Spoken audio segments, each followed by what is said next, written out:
70 साल से इन खबीसों ने फिलिस्तीन के मुसलमानों का जीना तो भर किया है, मगर मेरी माएँ काबिल एहतराम है जिन्होंने नहीं कहा कि अब फिलिस्तीन छोड़ के बाहर चले जाओ। वह इस इंतजार में रह रही हैं कि मेरे लाल जो शहीद हो रहे हैं इनका खून रंग लाएगा और एक न एक दिन कोई सलाहुद्दीन मेरी नस्ल में जन्म लेगा जो मस्जिद अक्सा को इन जालिमों की गिरफ्त से आजादी दिलाएगा। और दूसरे मुफक्किरीन ने क्या कहा, और फिर उससे पहले हम 2-4 आयतें कुरान शरीफ की पढ़ेंगे, अपने प्रॉब्लम्स का हल मांगेंगे कि हम जिस मसले से जूझ रहे हैं, मेरा मुस्तकबिल क्या है, मेरा फ्यूचर क्या है, आने वाला वक्त हमारा क्या है, क्या हम मिट जाएंगे, क्या हम सारे लोग तबाह बर्बाद हो जाएंगे। जिस तरह जुल्म एक खबीस मरदूद करके हमारे बच्चों, हमारी माओ, हमारी बहनों, हमारी बेटियों, हमारे मासूम लोगों को जिस तरह से मौत के घाट दुनिया का एक खबीस आजम उतार रहा है, क्या ऐसा लग रहा है कि उसके हमले का रुख सारे अरब ममालिक और दुनिया भर में हो जाए? और जिस तरह से वहां के लोग हमारे शहीद हो रहे हैं, आने वाले दिनों में हमारा मुस्तकबिल क्या होगा? मैं कुरान करीम से इसका जवाब ढूंढने की कोशिश करूंगा और फिर कुरान करीम से ढूंढेंगे और फिर बताएंगे कि बर्नार्ड शॉ ने क्या कहा। बदतमीज कहेगा, नंगे सर बैठा है और जोकर की तरफ महफिल में चेहरा, जोग्राफिया देखिए उसका, मरदूद कहेगा। जैसा जाहिल पैदा हुआ जाहिल मर जाएगा। हर आदमी अपने आप को संवारना चाहता, हर आदमी सुधरना चाहता, हर आदमी अपनी शख्सियत में तरक्की करना चाहता, मगर कुछ खबीस होते हैं जो चाहते हैं कि मैं गंदे पैदा हुआ हूं, गंदा ही मर जाऊं। इसमें माँ बाप का बहुत बड़ा कसूर होता है। हम लोग भी पैदा हुए हैं, हम लोग भी बचपन में महफिल मिलाद में जाते थे, इस तरह जोकर बन के नहीं जाते थे कि नंगे सर चले। हमारी माएँ बचपन में 5-6 साल के हम लोग होते थे, टोपी पहना के महफिल मिलाद में जाने का एहतराम बताती थी वो कि कैसे जाना है, वहां जाके कैसे बैठना है, आलिमों को कैसे सलाम करना है, दीनी मजलिसों को कैसे आबाद करना है, इसको बिगाड़ना, इसको खत्म नहीं करना है। ये जलसा मुश्किल से सजता है। नेताओं की महफिल तो डेली होती है, नाच गाने की महफिल रोजाना होती है, क्रिकेट का तमाशा रोजाना हो रहा है। अभी 1 महीने से चल रहा है, पूरी दुनिया के लोग पागल हैं, अपनी दुकानें बंद करके कलकत्ता जाके लोग क्रिकेट का तमाशा देख रहे हैं। खेल तमाशा देखने के लिए दुकान बंद करके पैसा लगा के तमाशा देखने जाते हैं। इसी से आप समझ लें कि दुनिया के लोग कैसे हैं।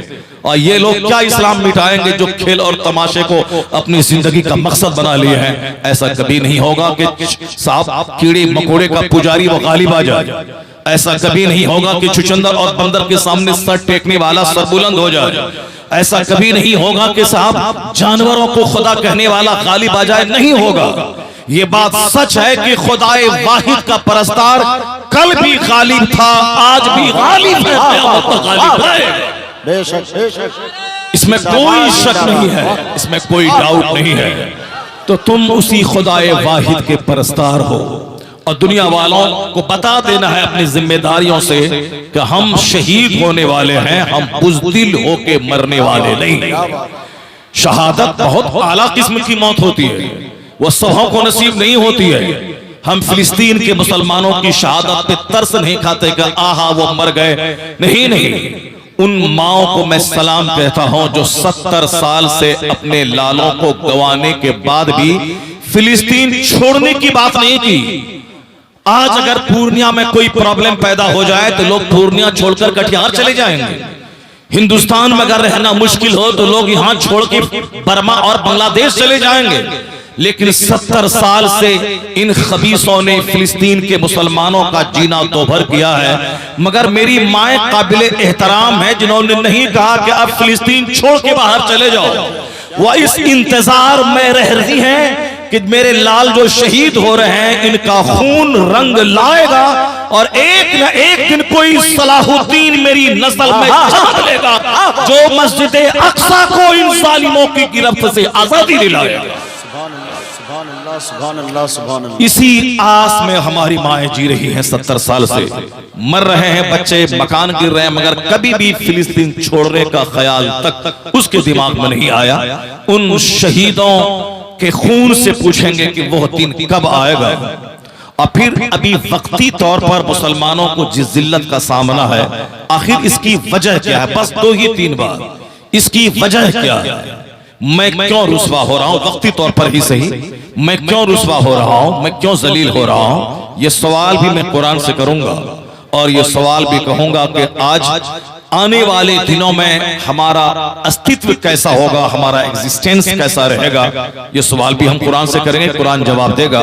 तो जिसने कुरान पढ़ा, जिसने हदीस पढ़ी, जिसने इस्लामिक हिस्ट्री का मुताला किया, वो एक गैर मुस्लिम, उसने क्या कहा अब जरा गौर से सुनिए वो क्या कहता है। हमारे बच्चे जो पैदा हुए, हुनर सीखा, पूर्णिया गए, कमाया, घर आ गए, सोया, मौका मिला मोबाइल चलाया, उसके बाद इसके अलावा कोई मकसद हयात इसका नहीं, जबकि जान रहे हैं कि रोजाना अरबपति लोग फांसी लगा के मर रहे हैं, जबकि ये बच्चे जान रहे हैं कि फिल्म सेलिब्रिटीज जिसकी नकल ये बच्चे करके गुटखा खाते हैं, बाल जोकरों की तरह रखते हैं, वह लोग फांसी के फंदे पे लटक रहे हैं। अरबों में खेलने वाले को जब सुकून नहीं है तो रोजाना रिंच लेके जा करके 2-4 हजार रुपए कमा के एक छोटा सा घर बना के उसे क्या सुकून मिलेगा?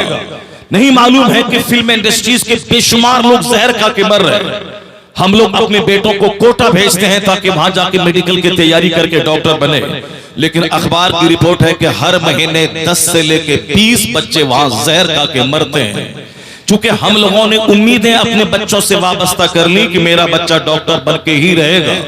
अब बच्चा अपनी कमजोरी जानता है कि मैं डॉक्टर नहीं बन पाऊंगा, माँ बाप को क्या मुंह दिखलाऊंगा, तो अब अपने मुस्तकबिल को अंधेरा डार्क देखकर वह बच्चे खुदकुशी करने को ही उसी में आफियत समझते हैं और जहर खा के मर जा रहे हैं। इस्लाम से हट के जीने वाला उसे तो जहर खा के मरना पड़ेगा। आखिरत से नजरें हटा के सिर्फ दुनिया पे नजरें जमाने वाला उसे तो जानवरों से बदतर जिंदगी गुजारनी होगी। कुरान कहता है कि सुकून और चैन न डॉक्टर बनने में है, न इंजीनियर बनने में है, न दारोगा बनने में है, न बिल्डिंग बनाने में है, न कार खरीदने में है, न तो 2-4 करोड़ फिक्स डिपॉजिट करने में है, न पूरी दुनिया का भ्रमण करके 2-4 सिक्के कमाने में है। नहीं है सुकून। अगर ऐसा होता तो फिल्म इंडस्ट्रीज के पास जो बंबई में समंदर के किनारे 10 करोड़ का घर जिसके पास मौजूद है वो तो मस्त रहता, उसे जहर खाने की क्या जरूरत थी? सुशांत सिंह राजपूत जैसा हीरो जो खूबसूरत स्मार्ट, जिसकी खूबसूरती को मैंने उस वक्त देखा जब वो मर चुका था। उनके मरने से पहले ना मैं जानता था कि वो बिहार का रहने वाला है, वो राजपूत है, इतना बड़ा स्मार्ट है, इतना बड़ा खूबसूरत है। जब वो मरा अखबारात में जब उसकी तस्वीरें आई तब मैंने देखा इतना खूबसूरत नौजवान, बिल्कुल टेंडर एज का नौजवान, और फिर बंबई में करोड़ों के घर में रहने वाला, करोड़ों की कार पे चलने वाला, ये क्यों खुदकुशी करके फांसी के फंदे पे लटक के मर गया? पता चला कि जिसकी नकल मेरा बच्चा कर रहा उनकी जिंदगी में सुकून नहीं है, झुंझला के जहर खा रहा है, तो तुम्हें सुकून कहां से मिलेगा? उन जोकरों की तरह फटा हुआ पैंट पहनने में, गुटखा खाने में, जोकरों की तरह बाल रखने में, गले में सिकरी और चांदी का चैन पहनने में, फटा हुआ पैंट पहनने में, जिसकी नकल तू कर रहा है वो तो फांसी के फंदे पे लटक रहा, वो तो जहर खा के मर रहा। तू 2 कौड़ी का आदमी है, तुझको सुकून कहां से मिलेगा? तू इंजॉय कैसे करेगा? सुकून है कहां? मैं बताता हूं। सुकून फकीरों की झोपड़ी में है, सुकून मुसलमानों के बीच बैठने में है, सुकून इमाम के हुजरे में है, सुकून मुअज्जिन के मुअज्जिन के हुजरे में है, सुकून उलमा की चटाई पर है, सुकून मस्जिद में है, सुकून मदरसे में है जहां अल्लाह का जिक्र होता है। अल्लाह कहता है अला बिज़िक्रिल्लाह तत्मइन्नुल कुलूब। जान ले के अल्लाह ने सुकून न महल में रखा है, न सोफा में रखा है, न करोड़ों की बिल्डिंग में रखा है। अल्लाह ने सारा सुकून अपने जिक्र में, अपनी इबादत में रखा। अला बिज़िक्रिल्लाह तत्मइन्नुल कुलूब। अल्लाह की याद से ही दिलों को चैन मिलता है। बहुत क्रिकेट का तमाशा देखा होगा, वहां से निकलने के बाद लड़ाई झगड़ा जंग होती है, लेकिन इस महफिल में 2 घंटे बैठने के बाद जब आप निकलेंगे यहाँ से, ऐसा लगेगा जैसे इस बेचैन दिल को करार मिल गया हो, जैसे बेचैन दिल को सुकून मिल गया हो। 1 लाख गाने सुनने के बाद बेचैनी और बढ़ जाती है, लोग परेशान हो जाते हैं, चूंकि गाना सुनने के बाद एक तो बदन में एक दूसरा शौक पैदा होता है, दिल में ख्याल बुरा पैदा होता है, दिमाग में गंदे वसवसात जन्म लेते हैं। ऐसा लगता है कि ये दिल किसी लड़की को देने के लिए ही अल्लाह ने पैदा किया। नौजवानों का हाल ऐसा है कि कीमती पूंजी ये दिल है, और इस दिल को किसी लड़की को दे देना इसी को जिंदगी का सबसे बड़ा मकसद समझता है। यह दिल का दिल ब्लड आउटपुट भी करता है, यह दिल हार्ट जिसे कहते हैं यह ब्लड को इनपुट भी करता है। जहां दिल का दौरा बंद, दिल की हरकत बंद हुई, बस आदमी मर जाता है। हरकतें कल्ब बंद होने से फला मर गया, अटैक आया फला मर गया, रगें बंद हुई, ब्लड सर्कुलेशन बंद हुआ, मर गया। यह दिल है सर से लेके पांव तक सारे पार्ट्स का सरदार। जब तक दिल हरकत में है आदमी जिंदा है, जहां हरकतें कल्ब बंद हुई आदमी मर जाता है। यह एक कीमती पार्ट है यह दिल, और इस दिल के बारे में हुजूर कहते हैं कि एक उज़्व है पूरे जिस्म में, अगर वह सही हुआ तो सारे आज़ा सही हो जाएंगे, और अगर वो बिगड़ गया तो सारे आज़ा बिगड़ जाते हैं। आका फरमाते हैं अला वहियल कल्ब, जान लो कि वह दिल है। अगर दिल सुधर गया तो आंख सुधर जाती है, अगर दिल सुधर गया तो कान सुधर जाते हैं, अगर दिल सुधर गया तो पांव सुधर जाते हैं, अगर दिल सुधर गया तो हाथ सुधर जाते हैं। दिल जहां बिगड़ा तो फिर 3 घंटे सनीमा हाल में बंदा गुजारता है, और 1 घंटा उसे जलसे में बैठने में खुजली पैदा होती है। और दिल अगर बिगड़ गया तो काफिरों से दोस्ती होती है, माँ बाप से उलझन होती है। अगर दिल बिगड़ गया तो गाने सुनने में मजा आता है, नात सुनने में, कुरान सुनने में मजा नहीं मिलता है। जब दिल बिगड़ जाता है तो अपने घर में मजा नहीं मिलता है। वह चौक चौराहे पे फासिकों, चोरों, डकैतों, शराबियों, पापियों, रिश्वतखोरों, हरामखोरों का चेहरा देखने के बाद उसे सुकून मिलता है। यह दिल अगर दुरुस्त हो गया तो जो करार 3 घंटा सनीमा हाल में बैठने में न मिले, वह करार 5 मिनट मस्जिद में बैठने में मिल जाता है। अगर दिल दुरुस्त हुआ तो माँ के पांव के पास बैठकर जन्नत की खुशबू महसूस होती है। अगर दिल दुरुस्त हुआ तो बाप के चेहरे को 100 बार रोजाना देखकर 100 बार हज्जे मबरूर का अजर बंदा कमाता है। अगर दिल दुरुस्त हुआ तो आलिमों से दुश्मनी नहीं होती, आलिमों से मोहब्बत करके जन्नत जाने का रास्ता बंदा तय करता है। यह दिल अगर बिगड़ गया तो आदमी का चेहरा काला हो जाता है। यह दिल बिगड़ गया तो जबान पे मगरूराना जुमले जारी होते हैं। यह दिल बिगड़ गया तो फटीचर क्लास का आदमी वो अरबपति के कान काटने लगता है। दिल बिगड़ गया तो आदमी शराफत की सारी हदों को पार करके वो साहब होंडागिरी पे उतर आता है। यह दिल को संभालिए। यह दिल नहीं इसलिए नहीं है कि हम किसी लड़की को दे दें, हम किसी चोहरे चमार को दे दें, हम किसी फिल्म के एक्टर को दे दें। अगर दिल है क्या किसको दें? ये बरेली चल के आला हजरत से पूछिए, यह दिल किसको दिया जाए, यह दिल किसके लिए बना है? तो बरेली का आला हजरत आवाज देंगे, दिल है वो दिल जो तेरी याद से मामूर रहा, सर है वो सर जो तेरे कदमों पे कुर्बान गया। नारा लगाइए, नारे तकबीर, जोरदार तरीके से नारे रिसालत, मसलके आला हजरत, इश्क मोहब्बत, इश्क मोहब्बत, खलीफा हुजूर ताजुश शरिया अल्लामा मुफ्ती शहरयार रजा साहब किबला गौसुल बरा कॉन्फ्रेंस।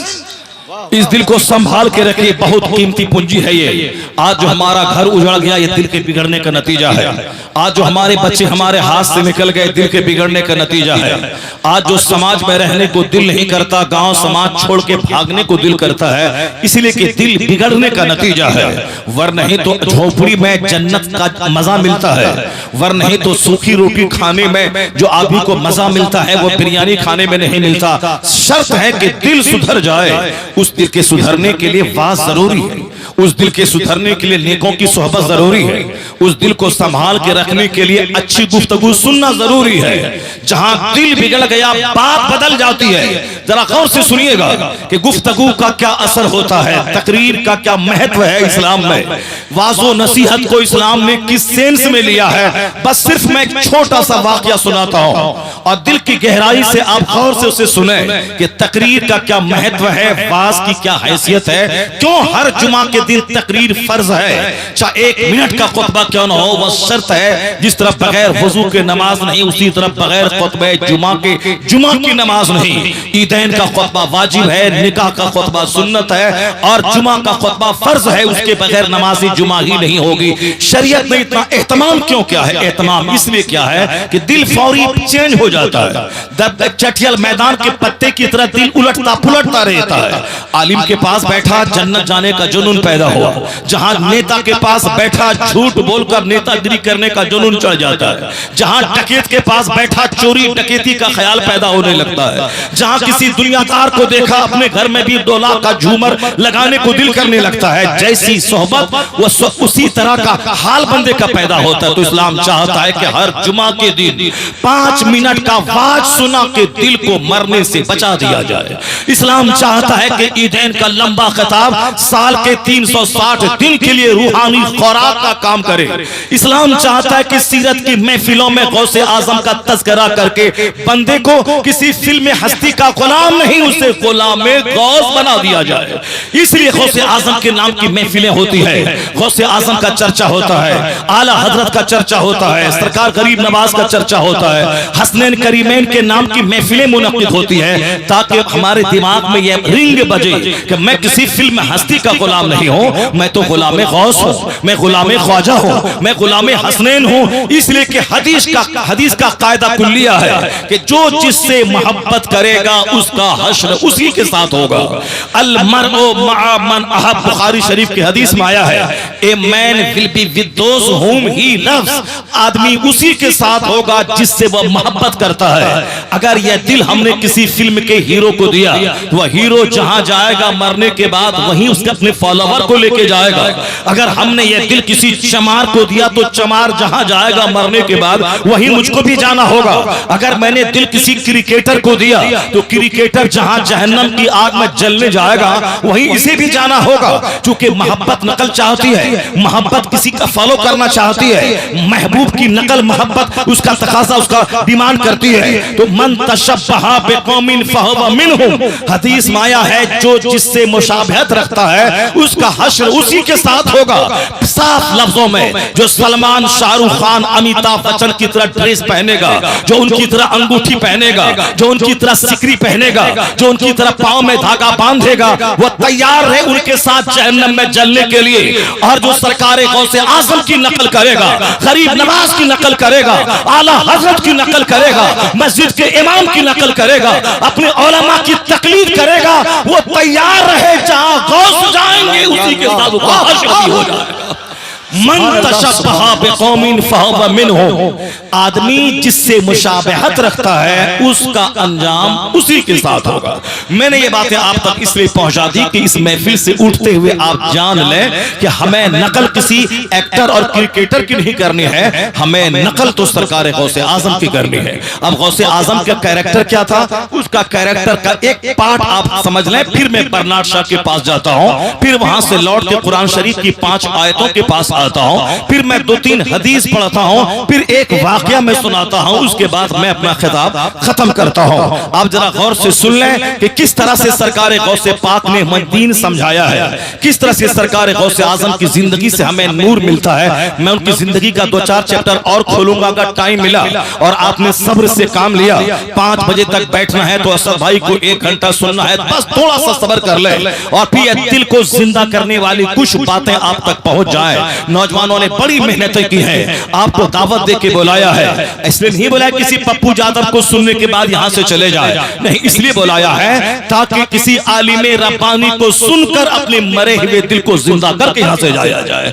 जिस तरह खेत पे पानी नहीं पड़े तो खेत मर जाता है और उसको दोबारा खेती के लायक बनाने के लिए उसमें पानी डाला जाता है। आप लोग काश्तकार हैं, आप लोग को अच्छी तरह मालूम है, जब खेत मर जाता है उसका हाल खत्म हो जाता है है तो उसमें पानी डाला जाता है ताकि दोबारा फसल पैदा करने के काबिल हो जाए। उसी तरह यह दिल का खेत है। दुनियादारों का मुंह देखते हुए 24 घंटे कारोबार में लगे हुए, व्हाट्सएप यूट्यूब चलाते हुए, दुनियादारों के पास बैठते हुए, दुनियादारों के साथ दोस्ती करते हुए दिल मर जाता है। और जब मर जाता है तो हाथ पांव से अच्छे अमाल की फसल नहीं पैदा होती है।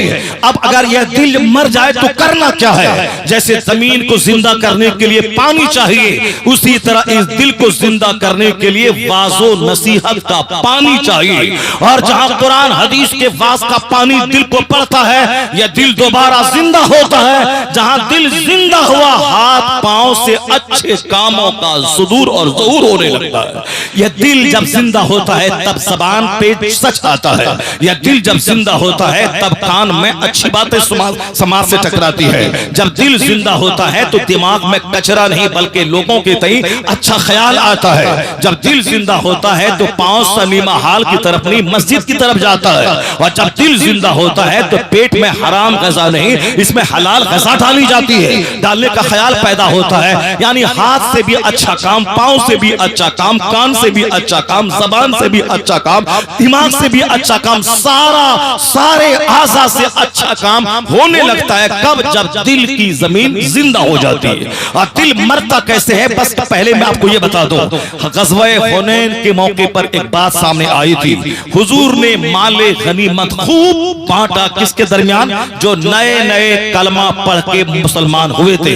फतह मक्का के बाद सबसे बड़ी जंग जो हुई थी वह ग़ज़वा हुनैन है। हुनैन एक जगह का नाम है जो मक्कतुल मुकर्रमा से 28 या 20 किलोमीटर दूरी पर वह जगह है जहां से बड़ा उम्रा करने का एहराम मानते हैं, जिसको जाराना बोलते हैं। उसी के बाजू में हुनैन है जहां शोहदाए हुनैन के मज़ारात वहां है। सबसे बड़ी माले गनीमत हासिल करने वाली जंग थी ग़ज़वा हुनैन। मैदानी बद्र में 313 मुसलमान थे, लेकिन ग़ज़वा हुनैन में कितने थे? कई हजार मुसलमान थे। 12,000 तो मदीना से जो आए थे वह लोग थे जो मक्का फतह किया, और जो हजारों हजार मक्का के लोगों ने कलमा पढ़ा ये सारे लोग थे। ये सारे के सारे हुनैन चले गए। पहले लगा कि तादाद आज बहुत बड़ी है और आज मैं जंग जीत जाऊंगा, शुरू में लगा। लेकिन इस्लामी मजाज है कि दुनिया के दूसरे लोग ताकत पर, दौलत पर, मेजॉरिटी पर, फौज की तादाद पे घमंड करते हैं। मगर इस्लामी फॉर्मूला 1400 साल से यही है कि हमने जब भी जंग जीता है तादाद की बुनियाद पे नहीं, सिर्फ अल्लाह के फज़ल से हमने जंग जीता। वमन यतवक्कल अलल्लाह फहुव हस्बुह, जो अल्लाह पे भरोसा करता है अल्लाह उसके लिए काफी होता है। अल्लाह पर एतमाद, अल्लाह पर भरोसा जितना ज्यादा पुख्ता होता है, मदद अल्लाह की उतनी ही ज्यादा नाजिल होती है। आज जो हमारे अंदर खराबियां है कि वह यकीन कमजोर हो गया है। हम ये समझते हैं कि झूठ नहीं बोले तो भूख मर जाएंगे, झूठ नहीं बोले तो कारोबार नहीं चलेगा, नमाज के लिए मस्जिद गए तो ग्राहक हमसे खत्म हो जाएगा। इस यकीन की कमजोरी ने हमारे चेहरे से नूर को मिटा दिया, और जो अल्लाह की मदद हम पर नाज़िल होती थी वो मदद हमसे दूर होती चली गई, सिर्फ यकीन के कमजोर होने की वजह से। और हदीस में आया है कि सबसे पहली चीज जो इस जमीन से उठा ली जाएगी वह यकीन है, अल्लाह की जात पर मजबूत एतमाद कि वह रोजी देने वाला है, वह देगा।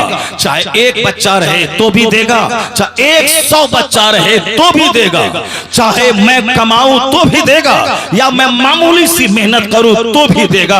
अल्लाह रोजी देने वाला है। अगर यकीन नहीं रहा तो अपना पेट पालना मुश्किल हो जाता है। अल्लाह उसे तड़पा तड़पा के मार देता है। अगर अल्लाह पर यकीन नहीं हो तो एक पेट भी भरना मुश्किल होता है। लेकिन किसी अगर अल्लाह पर मजबूत यकीन रहे तो जनाबे अनस को अल्लाह ने 100 बेटा अता फरमाया था, क्योंकि वह हुजूर की खिदमत करते थे, सरकार की खिदमत में रहते थे। तो खिदमत के लिए उसको दुआ हुजूर ने दे दी कि अल्लाह अनस के माल में, उसकी औलाद में बरकतें अता कर दे। तो मुस्तफा की दुआ थी, कबूल हो गई। 100 बेटा अल्लाह ने जनाबे अनस को अता फरमा दिया। 100 बेटा, 4 शादियां उन्होंने की, 100 बेटा अल्लाह ने दिया। तो अब एक बाप और 100 बेटा आसपास में है तो वह बाप कैसा लगता होगा? जिस तरह से एक चांद सितारों की झुरमुट में जगमगाता है, उसी तरह जनाबे अनस अपने बेटों की झुरमुट में जगमगाते थे। तो आजकल हम दो हमारे हमारे 2 बच्चे, इसी में चेहरा सूख रहा है। कैसे पढ़ाएं, कैसे लिखाएं, कैसे डॉक्टर बनाएं, कौन जमीन बेचे, कौन घर बेचे, किससे भीख मांगे, कहां जाएं, क्या करें। यानी सिर्फ 2-4 पैसे कमाने के लिए चेहरा सूखा रहता। एक बच्चे में एक बेटी है, कैसे शादी दिलाएं, कैसे नौकरी वाला दामाद लाएं, कैसे हम कहां से जमीन बेच के उसको 50 लाख रुपए दे दें, कहां नौकरी वाला मिल जाए। और लड़का वाला भी सोचता कहां से 50 लाख मिल जाए। उसके चक्कर में चाहे लड़का बूढ़ा क्यों ना हो जाए, उसके सर के बाल सफेद क्यों ना हो जाए, उसको काला खिजाब क्यों ना लगाना पड़े, जब तक 50 लाख मिलेगा नहीं उसको शादी नहीं करेंगे। और फिर ये लड़का हर महीने तवाइफ के कोठे पे जाके ख्वाहिशात पूरी करता रहे, वो चलेगा, मगर शादी उस वक्त होगी जब 50 लाख मिलेगा। समाज उजड़ गया, नौजवान गुनहगार हो रहे हैं। उस गुनाह के पीछे माँ बाप का हाथ है। बुखारी शरीफ की हदीस में आया है, अगर औलाद जवान हो जाए और शादी में माँ बाप ताखीर करें और ताखीरे निकाह की वजह से बच्चों का कदम फिसल जाए, वह गुनाह करने लगे, तो हदीस में आया है उस गुनाह में माँ बाप भी शरीक समझे जाते हैं। ज़िना करी लड़की मुजरिम है बाप, ज़िना करे लड़का मुजरिम है बाप। क्यों? इसलिए कि माँ बाप ने शादी में ताखीर की। शादी का सबसे करीम उम्र है लड़का हो या लड़की, 18 से लेके 22 साल तक सबसे करीम उम्र है, इसके आगे ना जाने दे। समाज में जो ज़िनाकारियां फैल रही हैं, जो साहब प्यार मोहब्बत के नाम पे ट्रेन की पटरी में कटने का माहौल पैदा हो रहा है। समाज में लड़कियां और लड़के जो आवारा हो रहे हैं, लड़कियां आवारा हो रही है, मुसलमानों की बेटियां काफिरों के साथ भाग रही है। इसमें वक्त पर शादी न कराने का अमल दखल बहुत ज्यादा है। मुस्तफा की बात से हटे, नौकरी मकान गाड़ी ढूंढने लगे, उधर बेटी भी बुढ़िया होने लगी, उधर बेटा भी गुनाहों की कीचड़ में लथपथ वो बुढ़ा होने लगा। तो अब नतीजे में परेशान होकर आखिर में खंखड़ होकर जहां तहां घुसा दिया। अब जब दोनों माँ बाप खंखड़ होंगे तो औलाद तो महा खंखड़ पैदा हो जाएगी। इसलिए कि कुदरत का कानून है, जब बाप हूं सैयद मूसा साले जंगी दोस्त और माँ हूं सर से लेके पांव तक आबेदा जाहिदा, तब बेटा वलियों का सरदार अब्दुल कादिर जिलानी पैदा होता है। ये कुदरत का कानून है। और जब बाप हो खंखड़ और माँ हो खंखड़ तो औलाद चोर, डकैत, पापी और सब नालायक, बदतमीज, बेहुदा, माँ बाप का नाफरमान, माँ बाप की नाफरमान औलाद जन्म लेती है। इसलिए समाज जो चोरों, कमीनों और चोरों, डकैतों से भर रहा है, इसमें माँ का हाथ है, इसमें बाप का हाथ है। इसलिए मजा लेने के लिए शादी करना छोड़ दीजिए। आने वाली नस्ल गुलामे गौस, गुलामे ख्वाजा, नमाजी शरीफ, मुत्तकी बने, उसके लिए नमाजी बीवी का सिलेक्शन कीजिए। खुद नमाजी बनिए, लड़का नेक हो, लड़की नेक हो, तो औलाद गौस नहीं गुलामे गौस जरूर पैदा हो जाती है। कुदरत का कानून है, जैसे वालिदैन वैसे औलाद जन्म लेती है। अब जरा गौर से सुनिए, मैं आपसे कहना चाहता हूं कि किस तरह हमारे बुजुर्गों ने हमारे लिए दिल के जिंदा होने का सामान किया है, एहतमाम किया है। मेरी बात और तवील ना हो जाए, शॉर्ट करके मैं आपको इस्लाम की तारीख का एक मसाज आपको दिखलाना चाहता हूं। हमने तादाद की बुनियाद पर हमने कभी जंग नहीं जीती। सबसे पहली जंग इस्लाम की, the greatest war of Islam, वो है फर्स्ट बैटल बद्र है। यानी बद्र की लड़ाई 313 मुसलमान है और 1200 से ज्यादा मक्का के मुशरिकीन कुफार मौजूद है। मुशरिकों के पास, हर आदमी के पास एक एक घोड़ा और एक एक ऊंट था। उनके पास भरपूर मिकदार में राशन था। बड़ा घमंड था कि आज तो जंग जीत लेंगे, आज जंग हमारे फेवर में आ जाएगी। चूंकि मुसलमानों के पास एक एक घोड़े में 3-3 मुजाहिद सवार होकर मदीना से चल के आए हैं। वो रमजान का दिन है, थके मानते हैं, उनके पास पानी तक नहीं है, इसलिए यह लोग 1 मिनट के अंदर सरेंडर कर जाएंगे। मुसलमानों के पास जानवर नहीं है, मुसलमानों के पास तीर भी नहीं है। 313 हैं, घोड़े और ऊंट हैं 70 की तादाद में, कम 25 की तादाद में, एक एक पे 3-3 सवार हैं, बाकी पैदल चल के आ रहे हैं। हथियार भी नहीं है, तीर भी नहीं है, तलवार भी नहीं है, कम तलवार कम तीर है, मगर अल्लाह पर एतमाद है, खुदा की जात पर यकीन है कि मैं जिस रब की राह में निकल पड़ा हूं। हदीस में आया है कि जो अल्लाह की तरफ चलता है, अल्लाह की रहमतें दौड़ कर उनका इस्तेमाल करती है, और जो अल्लाह की तरफ एक हाथ निकलता है, अल्लाह की रहमतें 10 हाथ उनकी तरफ बढ़ जाती हैं। घर में रहमतें नाजिल नहीं होंगी, ये घर में टेलीविजन देख करके आह ओ वहां ऐसा हो गया, नहीं रहमतें नाजिल होगी, घर से निकलना होगा। 5 कदम आगे बढ़ाओ, अल्लाह की रहमतें 50 कदम तेरा इस्तेमाल करेंगी। और यही मैदान बद्र से मुझको पैगाम मिलता है। मुस्तफा दुआ कर सकते थे मदीने मुनव्वरा में, लेकिन मुस्तफा मदीने से निकल के मैदान बद्र गए, 150 किलोमीटर दूर आगे गए और वहां जाके पहले जंगी तदबीर की।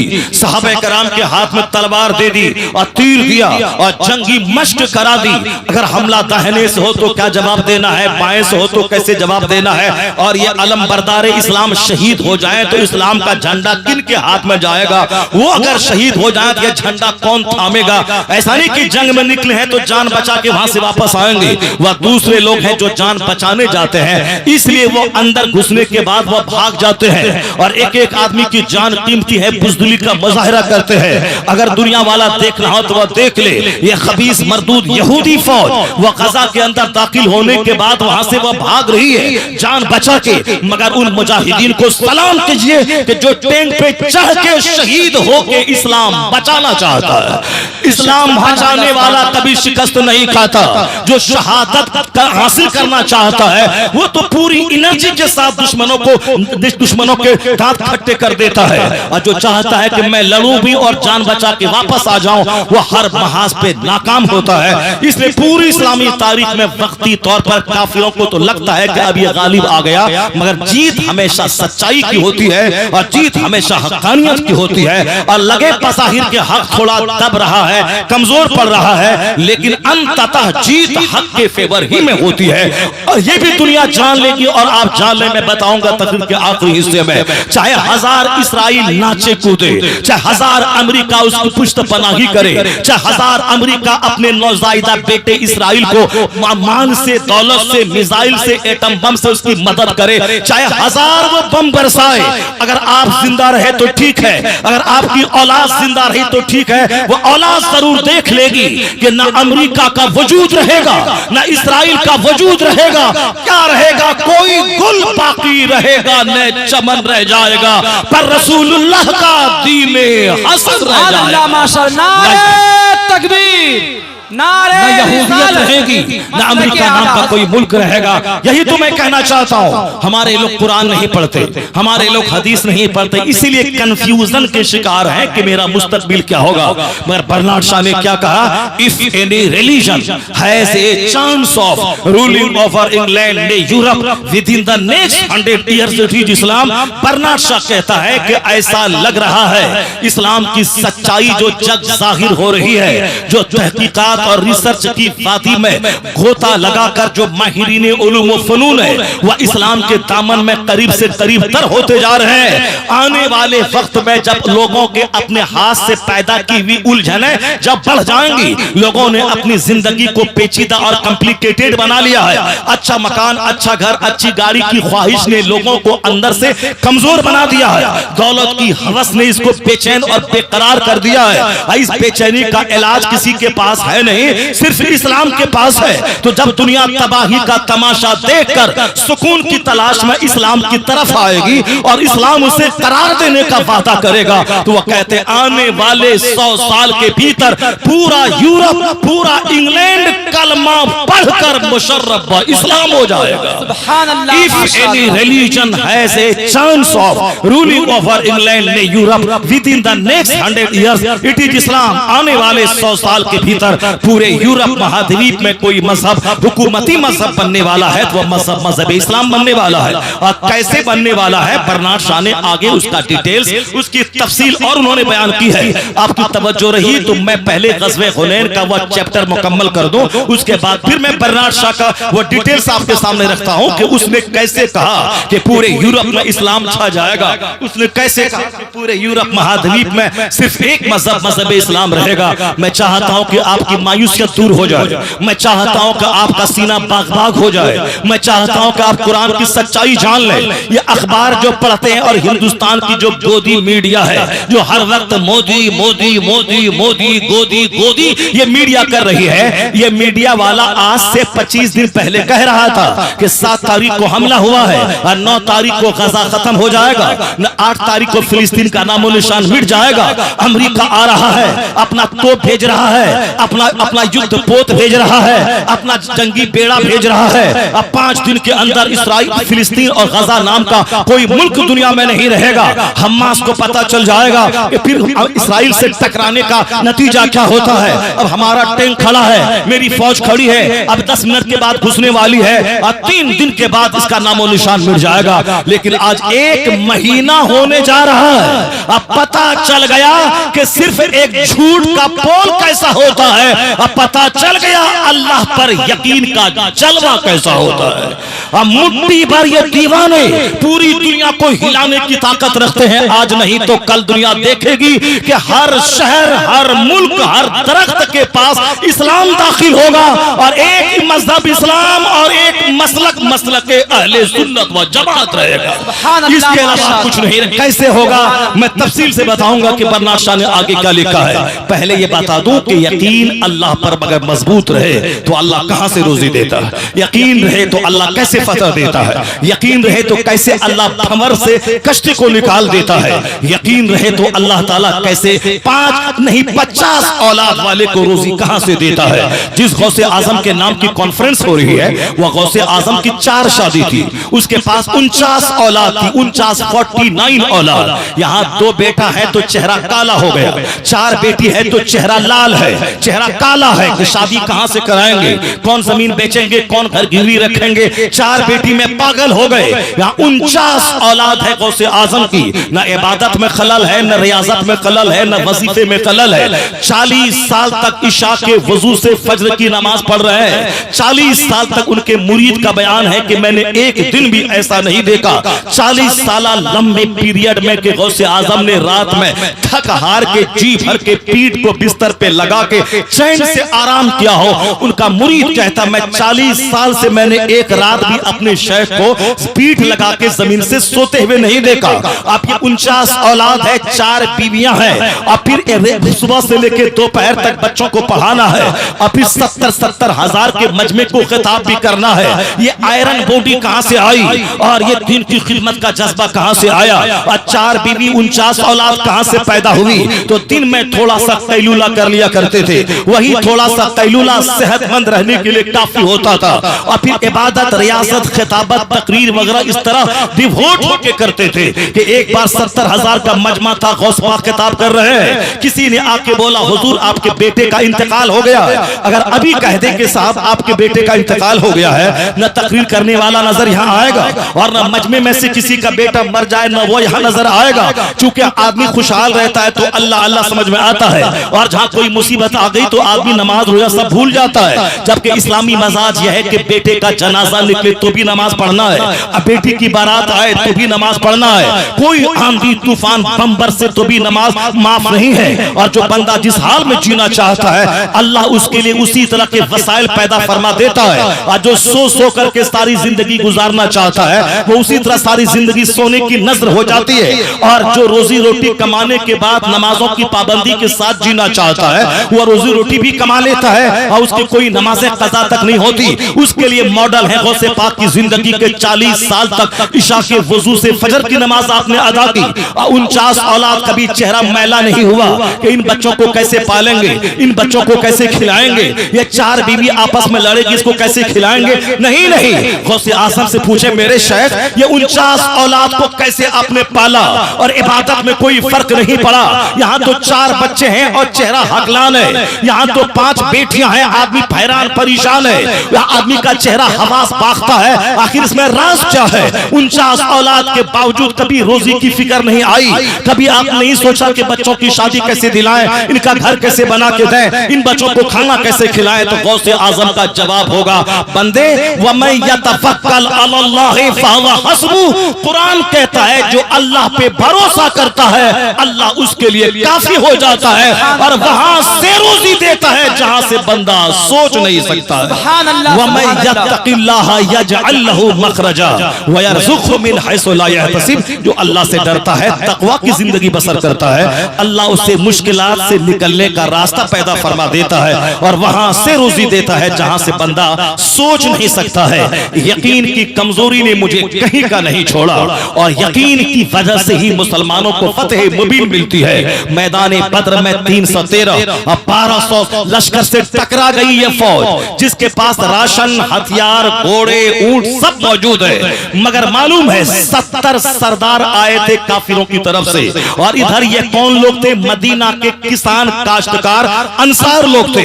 मक्का के मुशरिकीन कहते थे कि चुटकी में इन किसानों को मैं भगा मिटा दूंगा, और कहते थे ये अल्हड़ लोग हैं, जंगी मश्क इनके पास नहीं है, ये ताजा ताजा इस्लाम में दाखिल हुए हैं। मदीने के अंसार को वो किसान कहते थे, विलेजर कहते थे, फार्मर कहते थे। ये फार्मर अनाड़ी, ये अनाड़ी मेरे मुकाबले में कैसे जीत पाएगा? ये मक्का के 70 कबीलों के 70 सरदार मौजूद थे। वो कहते थे ये अनाड़ी से हमारा लड़ना ये हमारी तौहीन है। यहां तक कि वो जंग में आके कहते थे कुरैश के लोगों को भेजो, ए मोहम्मद अरबी जो हमारा मद्दे मुकाबिल है, हमजा को भेजो, अली को भेजो जो कुरैश से ताल्लुक रखते हैं, ये अंसार को मत भेजो, ये अनाड़ी है, ये काश्तकार है, ये किसान है, इससे लड़ना मेरी बहादुरी की तौहीन है। मेरे मुकाबले में कुरैश के मुहाजिर को भेजो। सरकारे दो जहां ने जो जंगी तदबीर की थी उसके हिसाब से अंसार को भी निकलना है, मुहाजिर को भी निकलना। जिसको अनाड़ी कहता था वो अनाड़ी से कहता था, किसान कहता था। मक्का के ये जंगी मश्क रखने वाले लोग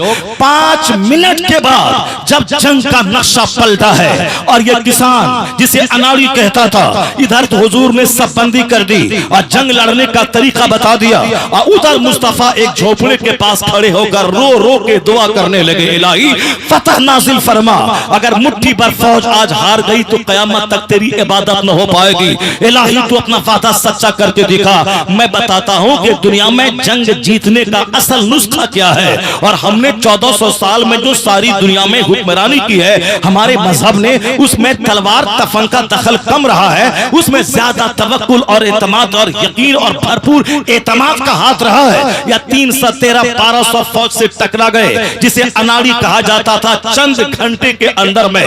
इधर से इनकी मेहनत, उधर हुजूर की दुआ रंग लाई।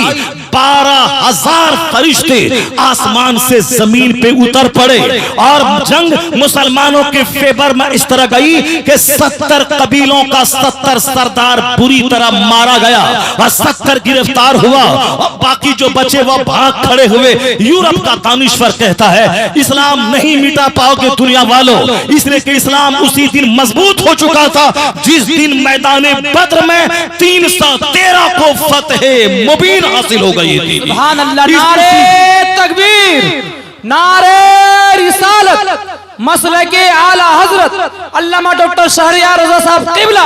यकीन हमारी पूंजी है, यकीन मेरी पूंजी है। अल्लाह पर एतमाद ये हमारा सरमाया है। उस एतमाद को दोबारा बहाल रखना होगा, उस यकीन को दोबारा सीने में लाना होगा। नहीं बोलूंगा मैं झूठ, चाहे मेरे बच्चे भूखे क्यों ना मर जाए।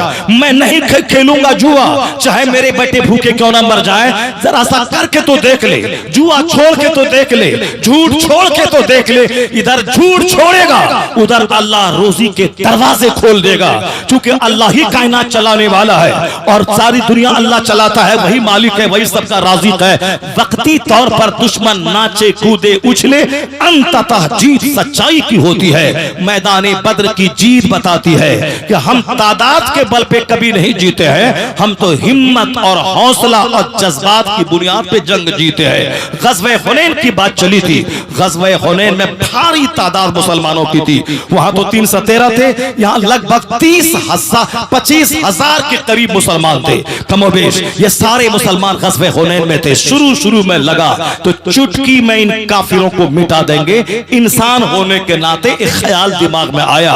फिर क्या हुआ? जंग हारने के करीब मुसलमान पहुंच गए, क्योंकि तादाद पे इनको भरोसा हो गया था कि आप 313 बन के जब वहां जीत लिए, यहां तो 25,000 के करीब फौज मेरे पास मौजूद है। आज तो जंग जीतना हमारे लिए चुटकी का खेल है। मगर क्या हुआ? अल्लाह रब्बुल इज्जत ने थोड़ी देर के बाद बज़ाहिर इसके हिस्से में शिकस्त दे दी। मुसलमानों के पांव उखड़ गए, काफिरों का जोरदार हमला हुआ, मुसलमान वहां से भागने लगे। कौन भागने लगे? वो जो 25,000 की तादाद में थे वो भागने लगे। मगर आकाए दो जहां अलैहिस्सलाम घोड़े की पीठ से नीचे उतरे। कौन? रहमते दो आलम, कायनात के मालिक को मुख्तार, जो 2-2 महीने जिनके चूल्हे में आग नहीं सुलगती थी, खजूर और पानी पे गुजर बसर होता था। मगर ताकत का ये आलम है कि रुकाना नामी पहलवान जो 40 आदमी मिलके जिसको धक्का न दे सके, हुजूर ने एक ही हमले में रुकाना को चारों शाने चित कर दिया था। और रुकाना समझ गया कि ये वो ताकत है जो किसी दुनियावी ग़ज़ाओं की मोहताज नहीं है। इसलिए रुकाना मुस्तफा की के मौजिज़े और खुदाई ताकत का वो कायल हो गया। जब रुकाना को मुस्तफा जान रहमत ने टक्कर दिया, पता चला कि रात रात भर नमाज पढ़ने वाला रूहानी ताकत से लैस होता है। 2-2 महीने खजूर और पानी पे गुजर बसर करने वाले को स्पिरिचुअल ताकत अल्लाह देता है। और जो दिन रात खजूर, अनार, सेब, रोटी, चाउमीन, बर्गर खाता है, यह हवाओं के दोस्त पे झूलता रहता है। और 2-4 कदम चले तो सीना पकड़ के बैठ जाता है। असल ताकत नमाज से मिलती है, असल ताकत रोजे से मिलती है, असल ताकत हज से मिलती है, असल ताकत ज़कात से मिलती है। ज़कात माल को पाक करने का जरिया है। ज़कात के माने ही प्यूरिफिकेशन होते हैं। वो माल दिल में न रहे बल्कि माल अल्लाह की राह में खैरात करने के लिए दिल से बाहर रहे और दिल में माल देने वाले अल्लाह की मोहब्बत रहे। यह ज़कात से सीना मजबूत होता है। और जब दिल में माल रहे, जब दिल में औलाद की मोहब्बत रहे और यह दिल में दुनियावी ख्याल रहे तो दिल कमजोर हो जाता है। इसीलिए कानून ज़कात है कि तेरे दिल में माल नहीं रहे, माल देने वाले खुदा की मोहब्बत दिल में रहे। एक बार जोर से बोले सुभान अल्लाह, हाथ उठा के बोले ला इलाहा इल्लल्लाह। क्या मैं तकरीर खत्म कर दूं या असद भाई को मैं आपके सामने पेश कर दूं?